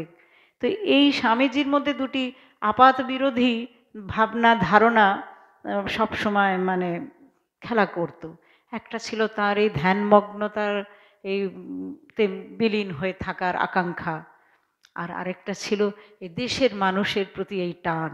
সাধারণ মানুষ, পরাধীন মানুষ, তাদের কি কষ্ট, তাদের সবাইকে আমায় দেখতে হবে, তাদের দুঃখ দূর করতে হবে, তাদের মধ্যে থাকতে হবে। এই দুটো এখন কোনো সন্ন্যাসী, সে তো একান্তে থেকেই শুধু ধ্যান জ্ঞান করে ঠাকুরদেব সেবায় নিজেকে উৎসর্গিত করে রাখে, সে কি আর সাধারণ মানুষের মধ্যে যায় না। যে সাধারণ মানুষের মধ্যে যায় সে তো আর আলাদা করে গিয়ে ধ্যান স্বামীজির মধ্যে দুটো আপাত বিরোধী ধারণার একটা অদ্ভুত সম্মিশ্রণ ছিল। সেই জন্যে গিয়ে উনি ওইখানে বসে যখন এই করলেন, কিন্তু দেখলেন যে না, উনি তো ওখানেও তিষ্ঠতে পারছেন না, ধ্যানমগ্নতায় থাকতে পারছেন না, ওনাকে সাধারণ মানুষের জীবন টানছে। এই করুণ কষ্টের থাকা ভারতের মানুষ ওকে আকর্ষণ করছে। পরে অখণ্ডানন্দজি নিজে বলেছিলেন সেই কথা, স্বামীজি নিজের অভিজ্ঞতার কথা তাকে বলেছিলেন, যেটা অখণ্ডানন্দজি পরে জানিয়েছিলেন। বলেছিলেন যে স্বামীজি আলমোড়ায় এই গুহায় বসে অনুভব করেছিলেন যে তিনি এই জগতে একটি মিশন, একটি উদ্দেশ্য সাধনের হেতু এসেছেন, আর সে কাজ তাকে মানুষের মাঝে থেকে চরিতার্থ করতে হবে, তাদের থেকে দূরে সরে গিয়ে নয়। ওইখানে বসে যখন উনি ধ্যানমগ্নতায় লীন ছিলেন, তখন ওনার মধ্যে সেই জিনিসটা এলো যে না, এইখানেই আমার পুরো সত্যি কাজ নয়, আমার একটা মিশন আছে, একটা উদ্দেশ্য আছে আমার জীবনের, আর সেই উদ্দেশ্য সাধন আমাকে সাধারণ মানুষের মধ্যে ঢুকে তাদের মধ্যে থেকেই করতে হবে। তাদের থেকে দূরে পালিয়ে এই গুহার মধ্যে থেকে আমি সেই জিনিস করতে পারবো না। এটা উনি বলেছিলেন, যেটা অখণ্ডানন্দজি পরে জানান। স্বামীজির জীবনের এক গুরুত্বপূর্ণ অংশের নাম পরিব্রাজক। স্বামীজি ছিলেন এক তেজদীপ্ত পুরুষ, এক ক্ষণজন্ম প্রতিভা। তার মধ্যে মহৎ সম্ভাবনার যে বীজটি সন্নিহিত ছিল তা অঙ্কুরিত হলো ঠাকুরের পরম স্পর্শে। ঠাকুরের মহাপ্রয়াণের পর ভারতের পথে পথে মানুষের মাঝে মিলেমিশে হলো তা পল্লবিত। পূর্ণাঙ্গে বিকশিত হলেন বিবেকানন্দ, জাগ্রত হলেন দেশানুরাগী প্রবক্তা রূপে। উত্তর ভারতে ভ্রমণকালে তার পরিব্রাজক জীবনের খাতায় উজ্জ্বল লিপিতে লিখিত হয়েছিল যার নামটি, তিনি পাওহারি বাবা। এই স্বামীজির জীবনের এই অদ্ভুত, ওনার মধ্যে তো এক বিরাট মানুষের বীজ সন্নিহিত ছিল, এই বিরাট সম্ভাবনা ছিল, বিশাল আধার ছিলেন উনি। নাহলে ঠাকুর কি আর বলেন যে নরেনের মধ্যে আমি 18টি সূর্য দেখছি? সেই আধার উনি ছিলেন, উনি সেটি নিয়েই এসেছিলেন। সেই আধার ঠাকুরের সংস্পর্শে, ঠাকুরের স্পর্শে সেটি বিকশিত হলো। কিন্তু ঠাকুরকে উনি কতদিন আর পেলেন? ঠাকুর তো চলে গেলেন। সেই যে পূর্ণাঙ্গতা তার মধ্যে এলো, সব কিছুরই তো একটা আহরণ করে করে মানুষ পূর্ণাঙ্গ, আমরাও যেরকম যাই আমাদের ক্ষমতা বুদ্ধি থাকুক, আমরা শিক্ষা পাই, 4টে মানুষের মধ্যে যাই, জীবনের মধ্যে দিয়ে পার করি জীবনকে, করে আমরা অভিজ্ঞতা পাই, শিক্ষা পাই, করে করে আমাদের মধ্যে সেই সম্পূর্ণতাটা আসে। সেই সম্পূর্ণতা এলো স্বামীজির এই পরিব্রাজক জীবনে। এবং এই নরেন্দ্রনাথ থেকে স্বামীজি বিবেকানন্দে রূপান্তরিত হলেন এখানেই। যেই বিবেকানন্দ বিদেশে গিয়ে এইভাবে সমস্ত কি এত বড় ধর্ম মহাসভায় এত কিছু বলে সবাইকে মানে মোহিত করলেন বা মুগ্ধ করলেন সারা পৃথিবীর মানুষকে, সেই বিবেকানন্দ তৈরি হয়েছিলেন এই পরিব্রাজক জীবনে। সেই জন্যে পরিব্রাজক জীবনের একটা বিশাল এক মানে ইম্পর্টেন্স আছে তার কাছে। এই পরিব্রাজক জীবনের খাতায় একটা উজ্জ্বল লিপিতে নাম লিখিত হয়েছিল, তিনি হচ্ছেন পাওহারি বাবা। এই পাওহারি বাবার উপস্থিতির এক অমোঘ মানে প্রতিলিপি ওনার মধ্যে রয়ে গিয়েছিল, যেটাই ওনাকে ভবিষ্যৎ জীবনে অনেকভাবে পথ দেখিয়েছিল। স্বামীজি হেন মানুষ মোহিত হয়েছিলেন, যার ব্যক্তিত্বে করেছিলেন যাকে অনুসরণ বহুদূর পর্যন্ত। এখানে তার কথা একটু বলবো। স্বামীজির মতো মানুষ কি আর সহজে কারো প্রতি এইভাবে মোহিত হবার মানুষ? তা নন, কিন্তু পাওহারি বাবা ছিলেন তেমনই একজন মানুষ, এবং বহুদিন উনি ছিলেন তার কাছে। পরিব্রাজক জীবনকালে পাওহারি বাবার প্রতি আকৃষ্ট বিবেকানন্দ নানাভাবে তার অগাধ তথ্য সংগ্রহ করেছিলেন আর লিপিবদ্ধ করেছিলেন একটি অসাধারণ আলেখ্য রূপে। এই আলেখ্যটি অসাধারণ। এই পাওহারি বাবা সম্বন্ধে আমি মানে প্রথম অবগত হই, এই একটু তো অল্প পড়েছিলাম এই কমপ্লিট এই লাইফেতে, কিন্তু আসল যেটা জানতে পারি সেটা এই লেখা পড়ে। স্বামীজির কমপ্লিট ওয়ার্কসের এই আর্টিকেলটা আছে, উনি ইংরেজিতেই লিখেছিলেন, পরে নিশ্চয়ই বাংলাতেও আছে। এ অসামান্য এক লেখা, অসামান্য। স্বামীজি নিজের জীবনে খুব কমই কিছু লিখেছেন। এই পাওহারি বাবাকে নিয়ে আর কে লিখবে, সেজন্য উনি বোধহয় সেটি লিপিবদ্ধ করে গিয়েছিলেন। অসাধারণ লেখা, যেমনি ভাষা তেমনি ভাব তেমনি গভীরতা, অপূর্ব। আমি এত সুন্দর লেখা মানে জীবনে পড়েছি কিনা সন্দেহ। তো সেই লেখাটি লেখার জন্য উনি কিছু তথ্য সংগ্রহ করেছিলেন, পরবর্তী সময় লিখেছিলেন পাওহারি বাবার চলে যাওয়ার পরে। তো সেই তথ্যগুলোর ভিত্তিতে পাওহারি বাবার সম্বন্ধে আমরা কিছু জানতে পারি, না হলে ওনার ব্যাপারে আমরা জানতে পারতাম কি করে? এরকম কত হয়তো বড়সড় সাধক আসে চলে যায়, কে আর তাদের কথা লিখে রাখে? সেই লেখা থেকে পাওহারি বাবার সঙ্গে অনেক কথাই জানা যায়। তবে কি জানা যায় না, বারাণসীর গুজিতে এক নৈষ্ঠিক ব্রাহ্মণ পরিবারে জন্ম হয়েছিল এই পাওহারি বাবার। পরে তিনি কাকার সঙ্গে গাজীপুরে পড়াশোনা করতে আসেন। এগুলো সব স্বামীজির ওই লেখা থেকেই আমি বলছি। স্বামীজির সেই লেখা থেকে আরও জানা যায় যে ছেলেবেলায় তিনি খুবই পড়ালেখার প্রতি অনুরাগী ছিলেন, আর ব্যাকরণ, ন্যায়শাস্ত্র ও ধর্মতত্ত্বের মতো বিষয়গুলিতে ছিল তার গভীর ব্যুৎপত্তি। সময়ের সঙ্গে এই দক্ষতায় তার দখল বাড়ে ও ক্রমে তিনি এক ব্যক্তিত্ব সম্পন্ন মানুষে পরিণত হন। পাহাড়ি বাবা খুব পড়াশোনায় ভালো ছিলেন, আর খুব গভীর অনুধ্যান নিয়ে সমস্ত কিছু পড়েছেন, শিখেছেন। কিন্তু কপাল, মানুষের কপাল তো আর কেউ খণ্ডাতে পারে না, কিন্তু ভাগ্যের ইঙ্গিত ছিল ভিন্ন। তাই তার জীবনের একমাত্র ভালোবাসা ও অবলম্বন তার কাকার অকাল মৃত্যু হলে তিনি দিশেহারা হয়ে যান। উনি মা বাবার কাছে মানুষ হননি, ওই কাকা তাকে খুব ভালোবাসতেন এবং কাকার কাছেই উনি থেকে লেখাপড়া শিখেছিলেন সব কিছু। কাকাকে ভীষণ, একমাত্রই ভালোবাসা, ভীষণ ভালোবাসতেন। সেই কাকা উনি যখন খুবই অল্প বয়স মারা যান, তিনি এই যাতনা, এই দিশেহারা হয়ে যান। তিনি এই যাতনা থেকে মুক্তি পেতে ধর্মাচরণকে বেছে নেন আর ভারতের নানা প্রান্তে পরিভ্রমণ করতে থাকেন, ঘুরতে থাকেন নানান ধর্মস্থানে। কাকার মৃত্যু ওনাকে একদম দিশেহারা করে দেয়। আসলে যে মানুষের এত মেধা বুদ্ধি আর যার যত গভীরতা, মনের গভীরতা, যার সংবেদনশীলতা এত বেশি, তারাই তো ঈশ্বরের এরকম দর্শন পেতে পারে বা করতে পারে। তাদের মনের এই যে ছাপ, সেখানে আঘাত পেলে সেটাকে তখন কাটিয়ে ওঠা খুব মুশকিল হয়ে যায়। তো সেই জন্যে উনি তখন তাই থেকে মুক্তি পেতে কি করবেন, অল্প বয়স তার, তখন উনি পরিভ্রমণ করতে থাকেন, যেমন আগেকার দিনেও অনেকেই করতেন, ঘুরতে থাকেন নানান ধর্মস্থানে। অবশেষে তরুণ সত্যান্বেষী ব্রাহ্মণ তার শান্তির আশ্রয়টি খুঁজে পান। দীক্ষিত হন সৌরাষ্ট্রের কাঠিয়াওয়াড় অঞ্চলের গিরনার পাহাড়ের শিখরে, যে অঞ্চলটি বৌদ্ধদের কাছে একটি পবিত্র স্থানরূপে পরিগণিত হয়। গিরনার বলে পাহাড় একটি আছে, এই কাঠিয়াওয়াড় জায়গার ওই উত্তরপ্রদেশ ওইসবের দিকে, সেইখানে উনি ওই পাহাড়ের ওপর, ওখানে একটি বৌদ্ধদের একটি পবিত্র জায়গা ছিল, সেখানে উনি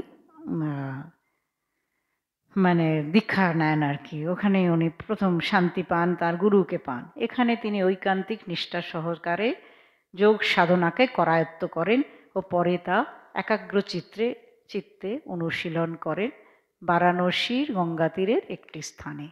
যোগ সাধনাকে উনি বিরাটভাবে শিখেছিলেন। যেই যোগ সাধনার মধ্যে এই হঠযোগেতে ওনার বিরাট পারঙ্গত্য ছিল, এবং স্বামীজি এই যোগ সাধনার ওনার কথা শুনেই প্রথম তার প্রতি আকৃষ্ট হয়েছিলেন। স্বামীজির তো অসাধারণ ক্ষমতা ছিল, যেমন শরীর স্বাস্থ্য থেকে নিয়ে বুদ্ধি মেধা সর্ব জিনিসে ওনার তো কোনো কিছুরই কোনো খামতি ছিল না।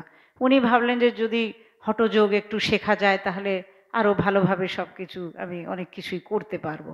তো এই হঠযোগেতে এই পাওহারি বাবার বিরাট একটা ক্ষমতা ছিল, অর্জন করেন পূর্ণ পারঙ্গত্য। এইভাবে বেশ কিছু বছর পরিভ্রমণের পর অবশেষে তিনি গাজীপুরে ফিরে আসেন এক ভিন্ন মানুষ হয়ে। এইরকমভাবে উনি গাজীপুর ছেড়ে তো চলে গিয়েছিলেন, ওই কাকার মৃত্যুর পর অস্থির হয়ে পাগল হয়ে গাজীপুর ছেড়ে উনি চলে গিয়েছিলেন। তারপরে এইভাবে উনি নানা জায়গা ঘুরে ওই হঠযোগ এইসব শিখে এবং ধর্ম এতে বিরাট এক পারঙ্গমতা অর্জন করে অবশেষে তিনি আবার একদম অন্য মানুষ, তখন উনি আবার নিজের পুরনো জায়গা গাজীপুরে ফিরে আসেন। তার ব্যবহারিক জ্ঞান ও অগাধ পাণ্ডিত্য মুগ্ধ করে সকলকে। আসলে পড়াশোনায় তো প্রথম থেকেই বিশাল অভিনিবেশ, বিশাল ভালো ছিলেন। স্বামীজিকে আর এমনি আকৃষ্ট হয়েছেন, স্বামীজির কাছে বুদ্ধি মেধা হৃদয় সব কিছুর একটা থাকতে হবে, না হলে স্বামীজির মন ভোলানো অত সোজা নয়। তো তিনি তার এইবার যে এইসব উপলব্ধি নিয়ে যখন পাহাড়ি বাবা ফিরে আসেন, তার পাণ্ডিত্য আর অগাধ জ্ঞান ওখানের লোকেরা সব অবাক হয়ে যায় যে এই ছেলে কেমন অন্যরকম হয়ে গেছে। কিন্তু তিনি এবার একটি অদ্ভুতভাবে জীবন ধারণকে বেছে নেন। তিনি মাটিতে একটি গর্ত খোঁড়েন ও দিনের একটি বড় সময় থাকেন তারই ভিতরে। এরম একটি গর্ত ছোটোখাটো হলেও আমি কিন্তু এই কাকড়ি ঘাটেও দেখেছি, একটু টুকি মেরেই দেখলাম, আবার কেউ দেখলে যদি বকে।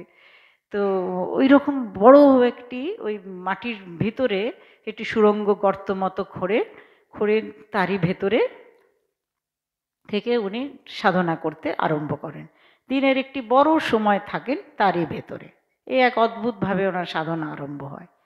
তার এই বিচিত্র জীবনধারা অবাক করে বহুজনকে, বাবা এ আবার কীরকম, কিন্তু তাইতে তিনি বিচলিত হন না। উনি যা নিজে ঠিক করেন সেভাবেই উনি থাকতেন, নিজস্ব রীতিতে করতে থাকেন তার আরাধনা। সারাদিন তিনি গুহার ভিতরে থেকে তপস্যা করেন, ওই গর্ত গুহার ভেতরে থেকে তপস্যা করেন, পূজা করেন তার প্রিয় আরাধ্য দেব রামচন্দ্রের। উনি রামচন্দ্র ভক্ত ছিলেন, তার পূজা করতেন। তাকে নিজে রান্না করে সপাক করে ভোগ খাওয়ান ও অবশেষে সানন্দে সেই প্রসাদ বিতরণ করে দেন তার বন্ধুদের ও গরিবদের মাঝে। ওই প্রসাদও নিজে খান না, ওই সমস্ত বন্ধুদের, আশেপাশে সব তো পরিচিত মানুষজন প্রচুর ছিল, আর গরিব টরিব যারা আছে ওই সপাক করায় ভোগান্ন সব তাদের খাইয়ে দেন। তারপর রাত্রি নেমে এলে, সকলে ঘুমিয়ে পড়লে তিনি গঙ্গা সাঁতরে চলে যান অপর পারে। কি অসাধারণ ক্ষমতা! গঙ্গা কি আর এক ছোটোখাটো নদী? রাতে যখন সবাই শুয়ে পড়তো তখন উনি গঙ্গা পার করে অন্য পারে চলে যেতেন, সকলের চোখের আড়ালে, যাতে এখানে পরিচিত মানুষরা কেউ ওনাকে দেখতে না পায়। সেখানে সারা রাত ধ্যানস্থ থাকেন ও তারপর একইভাবে ফিরে আসেন সূর্যোদয়ের আগে, সূর্য ওঠার আগে একইভাবে আবার গঙ্গা সাঁতরে চলে আসেন এখানে। অতি অল্পাহার করে প্রাণ ধারণ করতেন তিনি। তার খাদ্য তালিকায় থাকতো কয়েকটি মাত্র লেবুর পাতা ও কয়েকটি লাল কাশ্মীরি লঙ্কা। এই খেতেন উনি, লেবুর কয়েকটা পাতা আর কয়েকটা কাশ্মীরি লঙ্কা। এই সামান্যতম আহারটুকুও তিনি ত্যাগ করতেন যখন এক টানাভাবে দীর্ঘদিন ও মাস অতিবাহিত করতেন ওই গুহার ভেতরে। অদ্ভুত, কখনো কখনো বেরোতেন না, দিনের পর দিন, সপ্তাহ, মাস গড়িয়ে যাচ্ছে, এক মাসের পর মাস গড়িয়ে যাচ্ছে, পাওহারি বাবা ওই গুহার মধ্যেই ধ্যানই করছেন। তখন তো আর সেটুকুও খাচ্ছেন না, তখন সে খাদ্য তার যাচ্ছে না শরীরে। তখন তিনি কী বা খেতেন, কিভাবে দিন যাপন করতেন, কেউ জানে না সেই কথা। সবাই দেখতো বাবা এ তো বেরোয়ও না, খায়ও না, দেখতেও পায় না, কেউ দেখতে পায় না। সকলে ধরেই নিত যে তিনি বায়ু সেবন করে আছেন, আর তাই সকলে তাকে পাওয়ারি বাবা নামে সম্বোধন করত। বায়ু সেবন করে আছে কেন কি হিন্দিতে বায়ুকে মানে হাওয়াকে বলে পাওয়ান, পাওয়ান বলে, সেই পাওয়ান, অতএব সেই থেকেই পাওহারি বাবা। তো এই কি খেয়ে থাকে, বেঁচে আছে কি করতে, মানে হাওয়া হাওয়া খেয়েই থাকে, অতএব তার নামই হয়ে গেল পাওহারি বাবা। তো এইরকমই আরেকটি নামও এরা সব মানুষজনেরা সব সাধকদের নানা রকম নাম দিতেন। এই একটু আগে যেমন বললাম অখণ্ডানন্দজি বারে বারে হিমালয় পার করে তিব্বতের দিকে চলে যেতেন, খালি পায়ে, গায়ে ঠিক করে একটা কম্বলও ছিঁড়া কম্বল আছে নেই, যাচ্ছেন এখান থেকে আবার চলে আসছেন। তো সবাই ওই বরফের ওপর, ওই তিব্বতের ওদিকে তো সারা পুরো বরফ একদম, তারই ওপর হাঁটছেন। তো ওনারও ওই রকম নাম হয়ে গিয়েছিল, সব লোকাল মানুষজনেরা তার নাম দিয়ে বরফানি বাবা, বরফের ওপরেই হাঁটছে চলছে, ওটা বরফানি বাবা। তো এইরকমই পাওহারি বাবা নামে সম্বন্ধ করতে থাকে। এমনই সময় তার সঙ্গে স্বামীজির সাক্ষাৎ। স্বামীজি তো তখন হাঁটছেন ঘুরছেন, গাজীপুরে এসেছেন, তো এই পাওহারি বাবা এইরকম আছেন। ব্যাস, স্বামীজি তো এইরকম অনন্য ধরনের মানুষের সন্ধানে, মানে তাকে তো দেখবেনই। এই সময় তরুণ নরেন্দ্রনাথ প্রবল অন্তর্দ্বন্দ্ব, গভীর মানসিক যাতনার শিকার ছিলেন সংকটকালের দ্বন্দ্বে। অতঃপর এই সময় তার পাওহারি বাবার সঙ্গে সাক্ষাৎকার স্বল্পকালীন হলেও হয়েছিল স্মরণীয়। তা গভীরভাবে প্রভাবিত করেছিল নরেন্দ্রনাথকে। কেন কি স্বামীজি এই সময় একটা প্রবল অন্তর্দ্বন্দ্বের মধ্যে ছিলেন। কিছুদিনই হলো উনি পরিব্রাজক রূপে বেরিয়েছেন, এখন উনি যে ঠাকুরের সান্নিধ্যে এলেন, ঠাকুরকে পেলেন, কতদিন আর কিছুদিন পরই ঠাকুর অসুস্থ হলেন। ঠাকুর এমনিই সারাক্ষণ ভাব সমাধি আর এরই মধ্যে থাকতেন, তারপরে অসুস্থ হয়ে চলে গেলেন। এবার নরেন শিক্ষা দেবে বলে গেলেন। নরেন তো ঠিক করে জানে না যে সে কি করবে, তার কি করণীয়। এই অন্তর্দ্বন্দ্ব ভীষণভাবে বিবেকানন্দর মধ্যে কাজ করত। তো এই মানসিক যাতনার থেকে মুক্তি পেতে উনি মানে ভারতের পথে পথে ঘুরে যা চেষ্টা করেছেন মানুষজনের মধ্যে দিয়ে নেওয়ার, কিন্তু পাওহারি বাবার এই যে সংস্পর্শ, সাহচর্য ওকে এই অন্তর্দ্বন্দ্ব থেকে মুক্ত হতে বা সঠিক পথ দেখাতে বিশালভাবে সাহায্য করেছিল।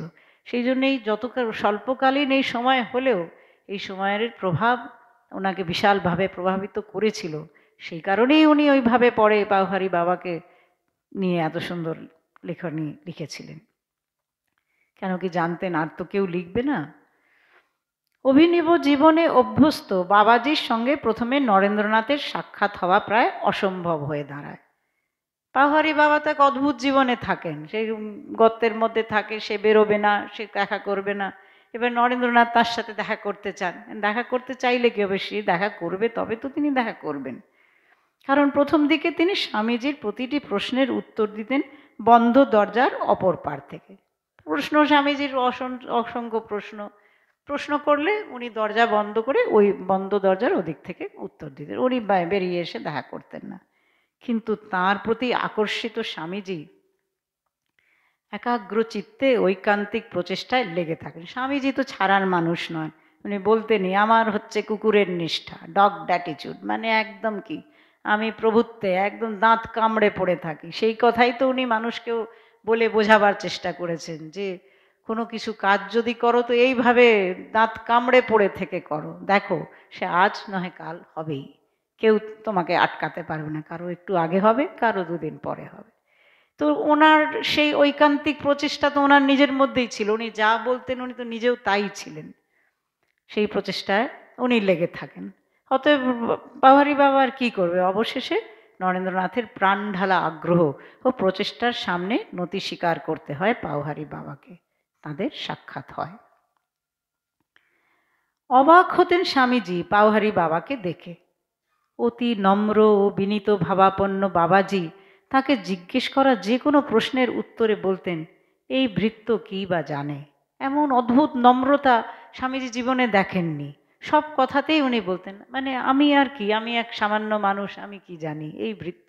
মানে উনি শুধু দেবতারই ভৃত্য না, উনি সকলেরই কাছে ভৃত্য। ওনার নম্রতা সব কিছুরই নিচে, সেইভাবেই উনি কথা বলতেন। স্বামীজি খুব মানে মুগ্ধ হতেন, অবাক হতেন।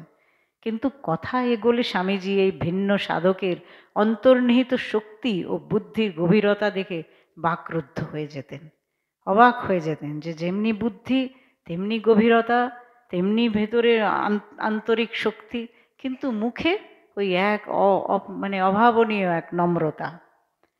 এদিকে নরেন্দ্রনাথের বিরল ক্ষমতা ও ব্যক্তিত্বটিও মুগ্ধ করত বাবাজিকে। বাবাজি সহজে কারো প্রতি মুগ্ধ জীবনে হননি, কখনো সেটা স্বামীজিকে বলেননি যে আমি তোমার প্রতি খুব মুগ্ধ। কিন্তু নরেন্দ্রনাথের সান্নিধ্য যে ওনার ভালো লাগতো সেটা কি করে বোঝা যেত, তিনি থেকে থেকেই স্বামীজিকে বলতেন এখানে আরও কিছুদিন থেকে আমায় অনুগ্রহ করো।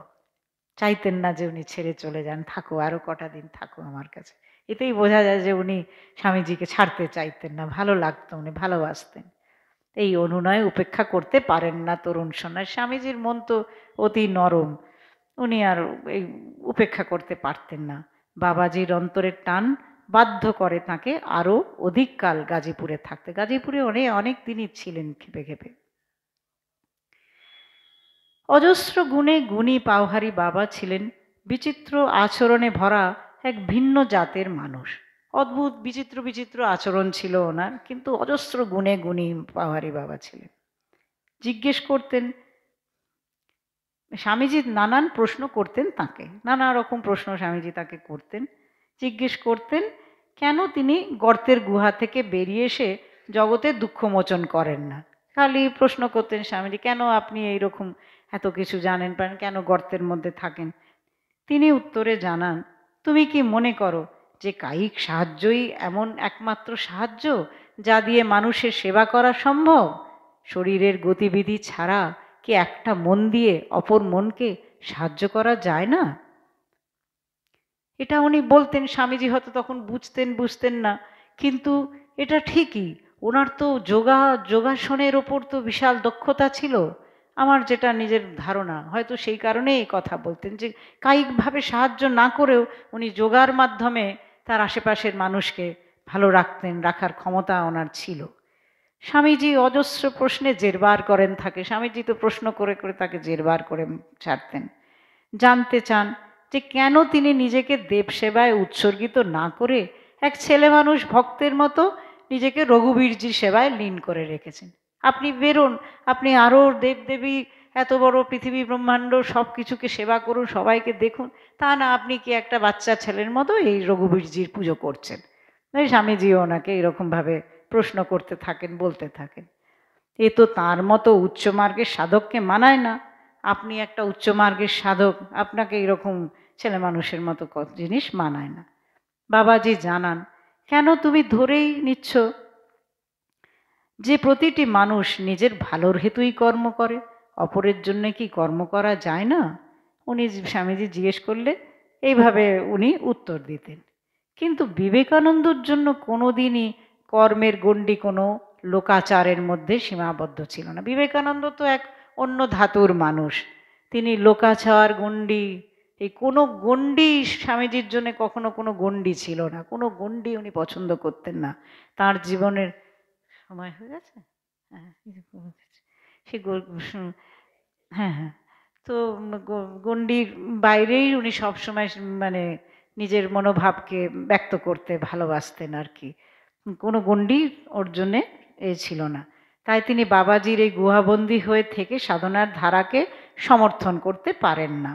কিন্তু বাবাজির অভিনব জীবন রীতি, যেমন চোরকে নিজের ঘরের চুরির বাকি বাসন ধরিয়ে দিয়ে পালাতে সাহায্য করা, বা নিজে কালকেউটের দংশনে অর্ধমৃত হয়ে প্রাণ ফিরে পেলে তাকে বা সেই সাপকে স্নেহ প্রদর্শন করা ইত্যাদির মতো ধারণাগুলি মুগ্ধ করে রাখে, আকৃষ্ট করে রাখেন ভিন্ন জাতের যোগীটি।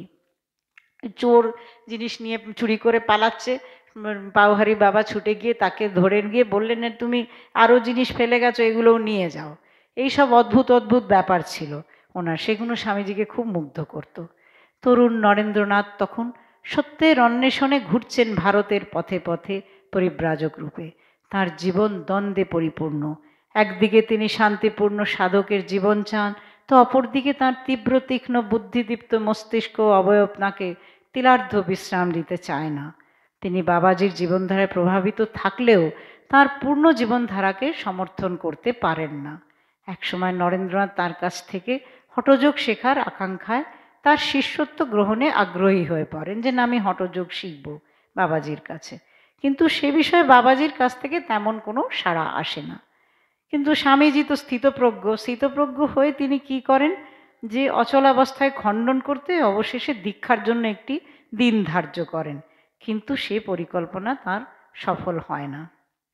পরে তিনি তার স্মৃতিচারণে এই কথা জানান যে গাজীপুরে থাকাকালীন সেই রাতে স্বপ্নাবশের মধ্যে তিনি ঠাকুর শ্রীরামকৃষ্ণকে অবলোকন করেন। বেদনাতুর দৃষ্টি নিয়ে তিনি চেয়ে আছেন নরেন্দ্রনাথের দিকে। এইভাবে বেশ কিছু সপ্তাহ ধরে তিনি একই দৃশ্য একইভাবে ঠাকুরকে দেখার ফলে দেখতে থাকেন। অবশেষে তিনি তার এই ইচ্ছা, মানে পাওহারি বাবার কাছে দীক্ষা নেবার এই ইচ্ছা ত্যাগ করেন। অবশেষে স্বামীজি গাজীপুর ছেড়ে চলে যাওয়া মনস্থ করেন। স্বামীজির মতো পরিব্রাজকের ক্ষেত্রে এমনটা হওয়াই ছিল স্বাভাবিক, কারণ বিশ্বের কোনো লোহার শিকলি তার মতো আজন্ম পরিব্রাজককে বেঁধে রাখতে সক্ষম ছিল না। কিন্তু পাওহারি বাবার দীর্ঘ সাহচর্য পরিপূর্ণ করেছিল তাকে ও পথ দেখিয়েছিল আগামী দিনে। আসলে পাওহারি বাবার কিছু অনন্য গুণরাশির ভক্ত ছিলেন নরেন্দ্রনাথ। তার মধ্যে একটা ছিল তার যে কোনো কাজের প্রতি শ্রদ্ধা, তা সে যৎকিঞ্চিতই হোক না কেন। নিজের ঘটিটিও উনি এমন করে স্বামীজি বলেছিলেন মাজতেন যে সোনার মতো দেখাতো। ছোট থেকে ছোট কাজকেও পূর্ণ নিষ্ঠায় করার কথা উনি পাওহারি বাবার কাছেই শিখেছিলেন। পাওহারি বাবার শিক্ষা দেওয়ার অভিনব রীতিটিও মুগ্ধ করত তরুণ সন্ন্যাসীকে। সে কথা স্মরণ করে তিনি বলেছিলেন যে পাওহারি বাবা কখনো শিক্ষকের মতো শিক্ষা দিতেন না, এক্ষেত্রে তার মনে হতো যে এমন করলে তিনি ছাত্রের চেয়ে উচ্চ স্থানের দাবিদার হয়ে যান, যা ছিল তার নীতিবিরুদ্ধ। কখনো শিক্ষকের মতো নয়, সব মানে ওর কাছে থেকে। স্বামীজিও তো তাই ছিলেন। আত্মগরিমা বিমুখ বাবাজি সমস্ত কিছু শেখাতেন নিরঙ্কার মনে, গুরুর অহং ত্যাগ করে, ঠিক যেভাবে প্রকৃতি তার সম্পদ দান করে নীরবে নিঃশব্দ বয়ানে। পাওহারি বাবার সাহচর্য স্বামীজিকে নতুন আত্মতৃপ্তি এনে দেয়, আনে পরিপূর্ণতা, যা তার ভিতরের উদ্দাম অশনিকে প্রশমিত করে, শান্তির পথ দেখায়। এই শিক্ষা তাকে ভবিষ্যতের পথ নির্বাচনে সাহায্য করে, বুঝতে শেখায় তার গুরু ঠাকুর শ্রীরামকৃষ্ণকে প্রসারিত দীপ্তির আলোকে। ঠাকুরকেও তিনি এইভাবে আরও বেশি ভালো করে বুঝলেন। ফলে ঠাকুরের নরেনকে কেন্দ্র করে যে বৃহত্তর দিগন্ত ব্যাপ্তির আকাঙ্ক্ষা তা সফল হয়। সহস্র ধারায় বিকশিত হন বিবেকানন্দ। উনি বুঝতে পারেন যে ঠাকুর ওনার কাছ থেকে আসলে কি চেয়েছেন, উনি কি আশা করেন বিবেকানন্দর কাছ থেকে। তার জ্ঞান তৃষ্ণা জেগে ওঠে। তিনি নব উন্মেষে তাকে খুঁজে বের করতে হয়ে ওঠেন তৎপর। মার্চ 1990-এ গাজীপুর ছেড়ে স্বামী অখণ্ডানন্দকে লিখিত এক পত্রে এক পত্রে কথা জানান স্পষ্টভাবে। তার শিক্ষাতন্ত্রের মূল মন্ত্রই ছিল all expansion is life, all contraction is death. অতঃপর স্বামীজির দীর্ঘ পরিব্রাজক জীবনের 21 দিনের এই গাজীপুরের অবস্থান এক অনন্য প্রভাব বিস্তার করে তাঁর জীবনে, করে পরিবর্তিত। ঠাকুরের অকাল প্রয়াণে তার মধ্যে যে অভাববোধ তৈরি করেছিল তা পরিপূর্ণতা পায় গাজীপুরে এসে। এই সেই জায়গা যেখানে স্বামীজি অন্তর্দৃষ্টি পান, যা তাকে ভবিষ্যতের ক্রিয়াকর্মগুলিকে স্বচ্ছ আলোকে দেখতে সাহায্য করে। সেই পরিপ্রেক্ষিতে এই অংশটিকে তার পরিব্রাজক জীবনের পূর্বাভাস রূপে চিহ্নিত করা যেতে পারে তার ভবিষ্যৎকালের এক অতি গুরুত্বপূর্ণ অংশ হিসেবে। বিবেকানন্দ গাজীপুর ছেড়ে চলে যান, এগিয়ে যান তার জীবনের বৃহত্তর উদ্দেশ্য সাধনের বা মিশন পূর্তির দিকে। কিন্তু পাওহারি বাবা হেন মহৎ সাধকটি চিরদিনের জন্য রয়ে যান তার অন্তরে, যিনি কিনা সবার অলক্ষ্যে কঠিন যোগ সাধনা করতেন তার নিজ আত্মশুদ্ধির জন্য আর তার চারিপাশের ব্যথিত অভাবগ্রস্ত সঙ্গীদের হেতু, যাতে তারা এক উন্নততর জীবনে উপনীত হতে পারে। বাবাজি হোমাগ্নিতে আত্মাহুতি দানকে উপাসনার সর্বোৎকৃষ্ট স্তর বলে মনে করতেন। সম্ভবত সেই কারণেই একদিন গুহার ভিতর উপাসনা করাকালীন তিনি অগ্নিসংযোগ করে নিজেকেও দেবতার চারণে আত্মাহুতি দিয়ে দেন। উনি ওইভাবেই ওনার জীবনাবসান হয়। স্বামীজির কোমল সংবেদনশীল মনে পাওহারি বাবার প্রতিলিপি আঁকা হয়ে রয়ে গিয়েছিল পাথরে খোদিত ভাস্কর্যের মতো, যা কোনোদিনও ম্লান হয়নি। বাবাজির মায়াপ্রহাণের সংবাদ পাওয়ার পর স্বামীজি তাঁকে তার অনন্য লেখনীর মাধ্যমে এক অপূর্ব সম্মানোচিত শ্রদ্ধা জ্ঞাপন করেছিলেন। সে অসামান্য লেখনীর শেষ পংক্তিতে লিখেছিলেন, "The present writer owes a deep debt of gratitude to the departed saint and dedicates these lines, however unworthy, to the memory of one of the greatest masters he had loved and served." আমি আমার বক্তব্য বলেই শেষ করছি। নমস্কার।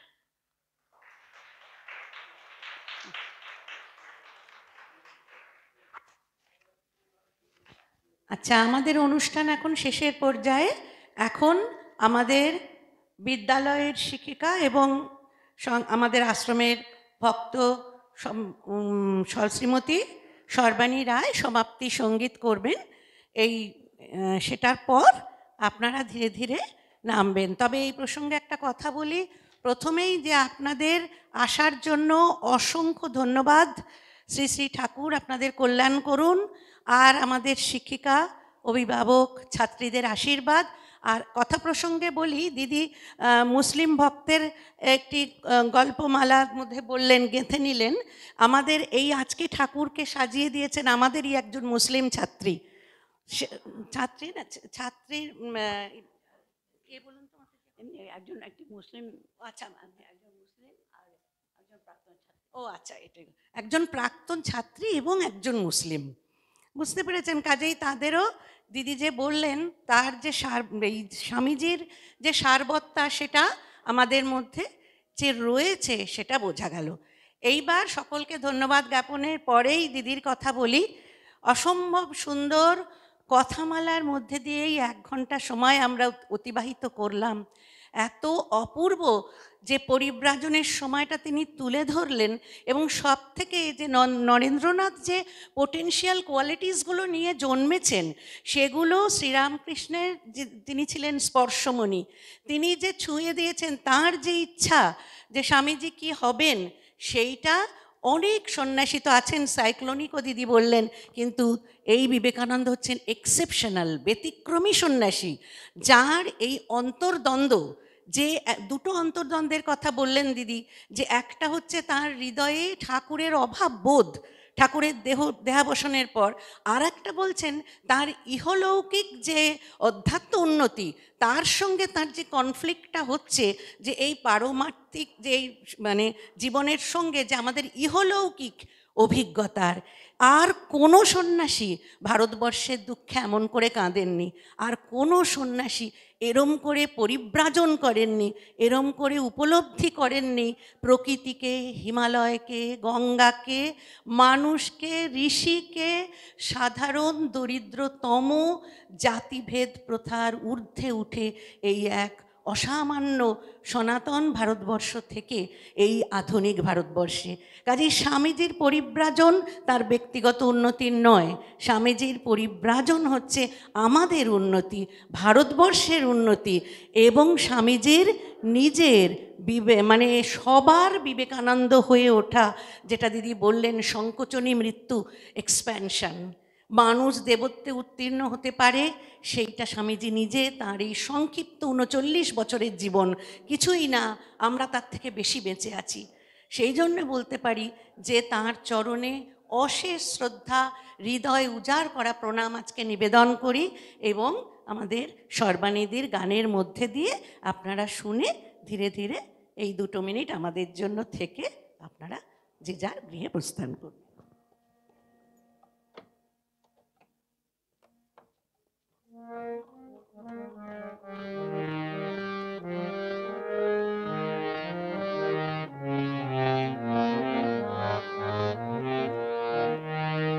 স্তিমিত চিত সিন্ধু ভেদে উঠিল কি জ্যোতি ঘন, কোটি সূর্য গলাইয়ে ছাঁচে ঢালা কান্তি যেন। স্তিমিত চিত সিন্ধু ভেদে উঠিল কি জ্যোতি ঘন, কোটি সূর্য গলাইয়ে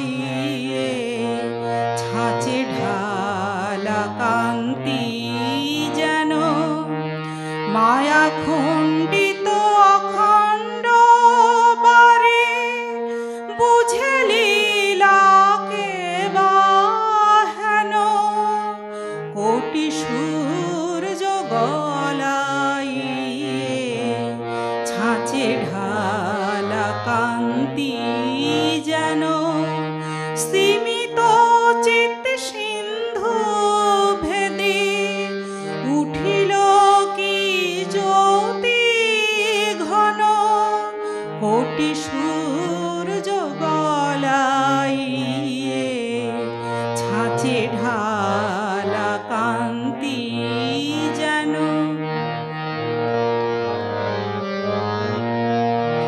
উজ্জ্বল বালক বেশে অখণ্ড ঘরে প্রবেশে, প্রেম ঘন বাহু পাশে কাহারে করে ধারণ।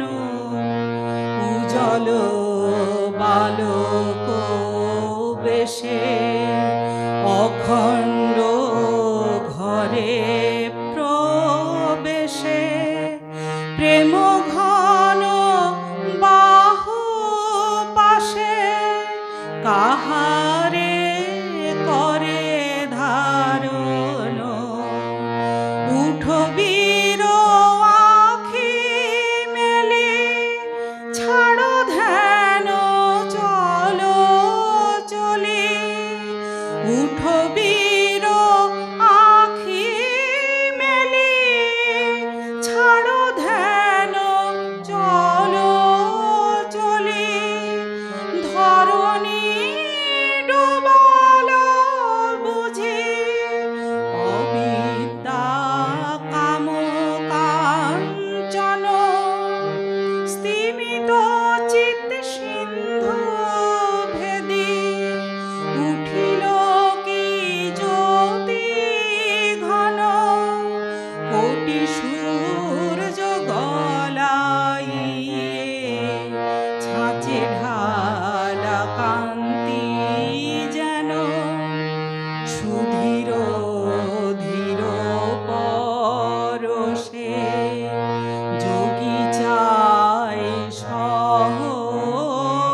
রসে কণ্টকিত তনু মন নীরবে ভাসে বয়ান সুধীর ধীর পরশে যোগী চায় সহরসে কণ্টকিত তনু মন নীরবে ভাসে বয়ান তারা জলি ছায়া পথে স্পর্শে ধরা চম্বিতে তারা জলি ছায়া পথে স্পর্শে ধরা আচম্বিতে পূর্ণভূমি উদয় আজি পুন নর নারায়ণ পূর্ণভূমি উদয় আজি পুন নর নারায়ণ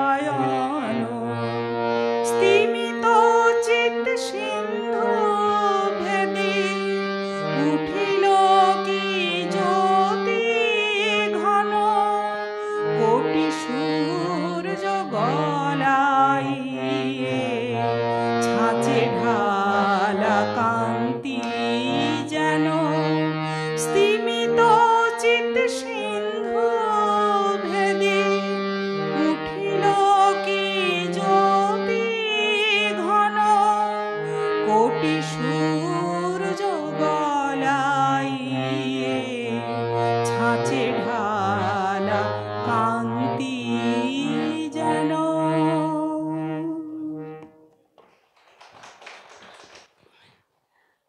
আজকে আমাদের স্বামীজির চরণে যে নৈবেদ্য অভিভাবক ছাত্রী শিক্ষিকা এবং ভক্তরা মিলে আমরা অর্পণ করলাম সেটি যেন ঠাকুর পূর্ণ করেন। আর সূচনায় বেদ মন্ত্র আমাদের এই ছোট্ট ছোট্ট মেয়েদের যিনি শিখিয়েছেন তাঁর উপরও শ্রী শ্রী ঠাকুর মা স্বামীজির অসামান্য কৃপা বর্ষিত হোক।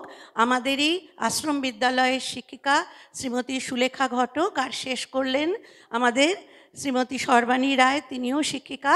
কাজে আমরা সবাই মিলে বাচ্চাদের শিখিয়ে সব মিলিয়ে আমরা স্বামীজির পূজা এবারের মতো এবছরের মতো শেষ করলাম। এরপরে অন্যান্য অনুষ্ঠানও থাকবে। তখন যখন আপনারা আসবেন দিব্যমাতাজি বলে দিয়েছেন যে এই ওপরের হলে আপনাদের জুতো খুলতে হবে না।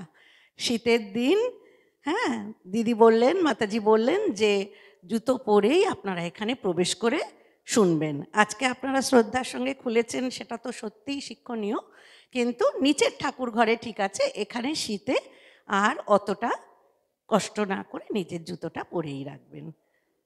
আজকে আমাদের সমবেত যে অনুষ্ঠান শেষ হলো, আপনারা এবার ধীরে ধীরে নামতে পারেন।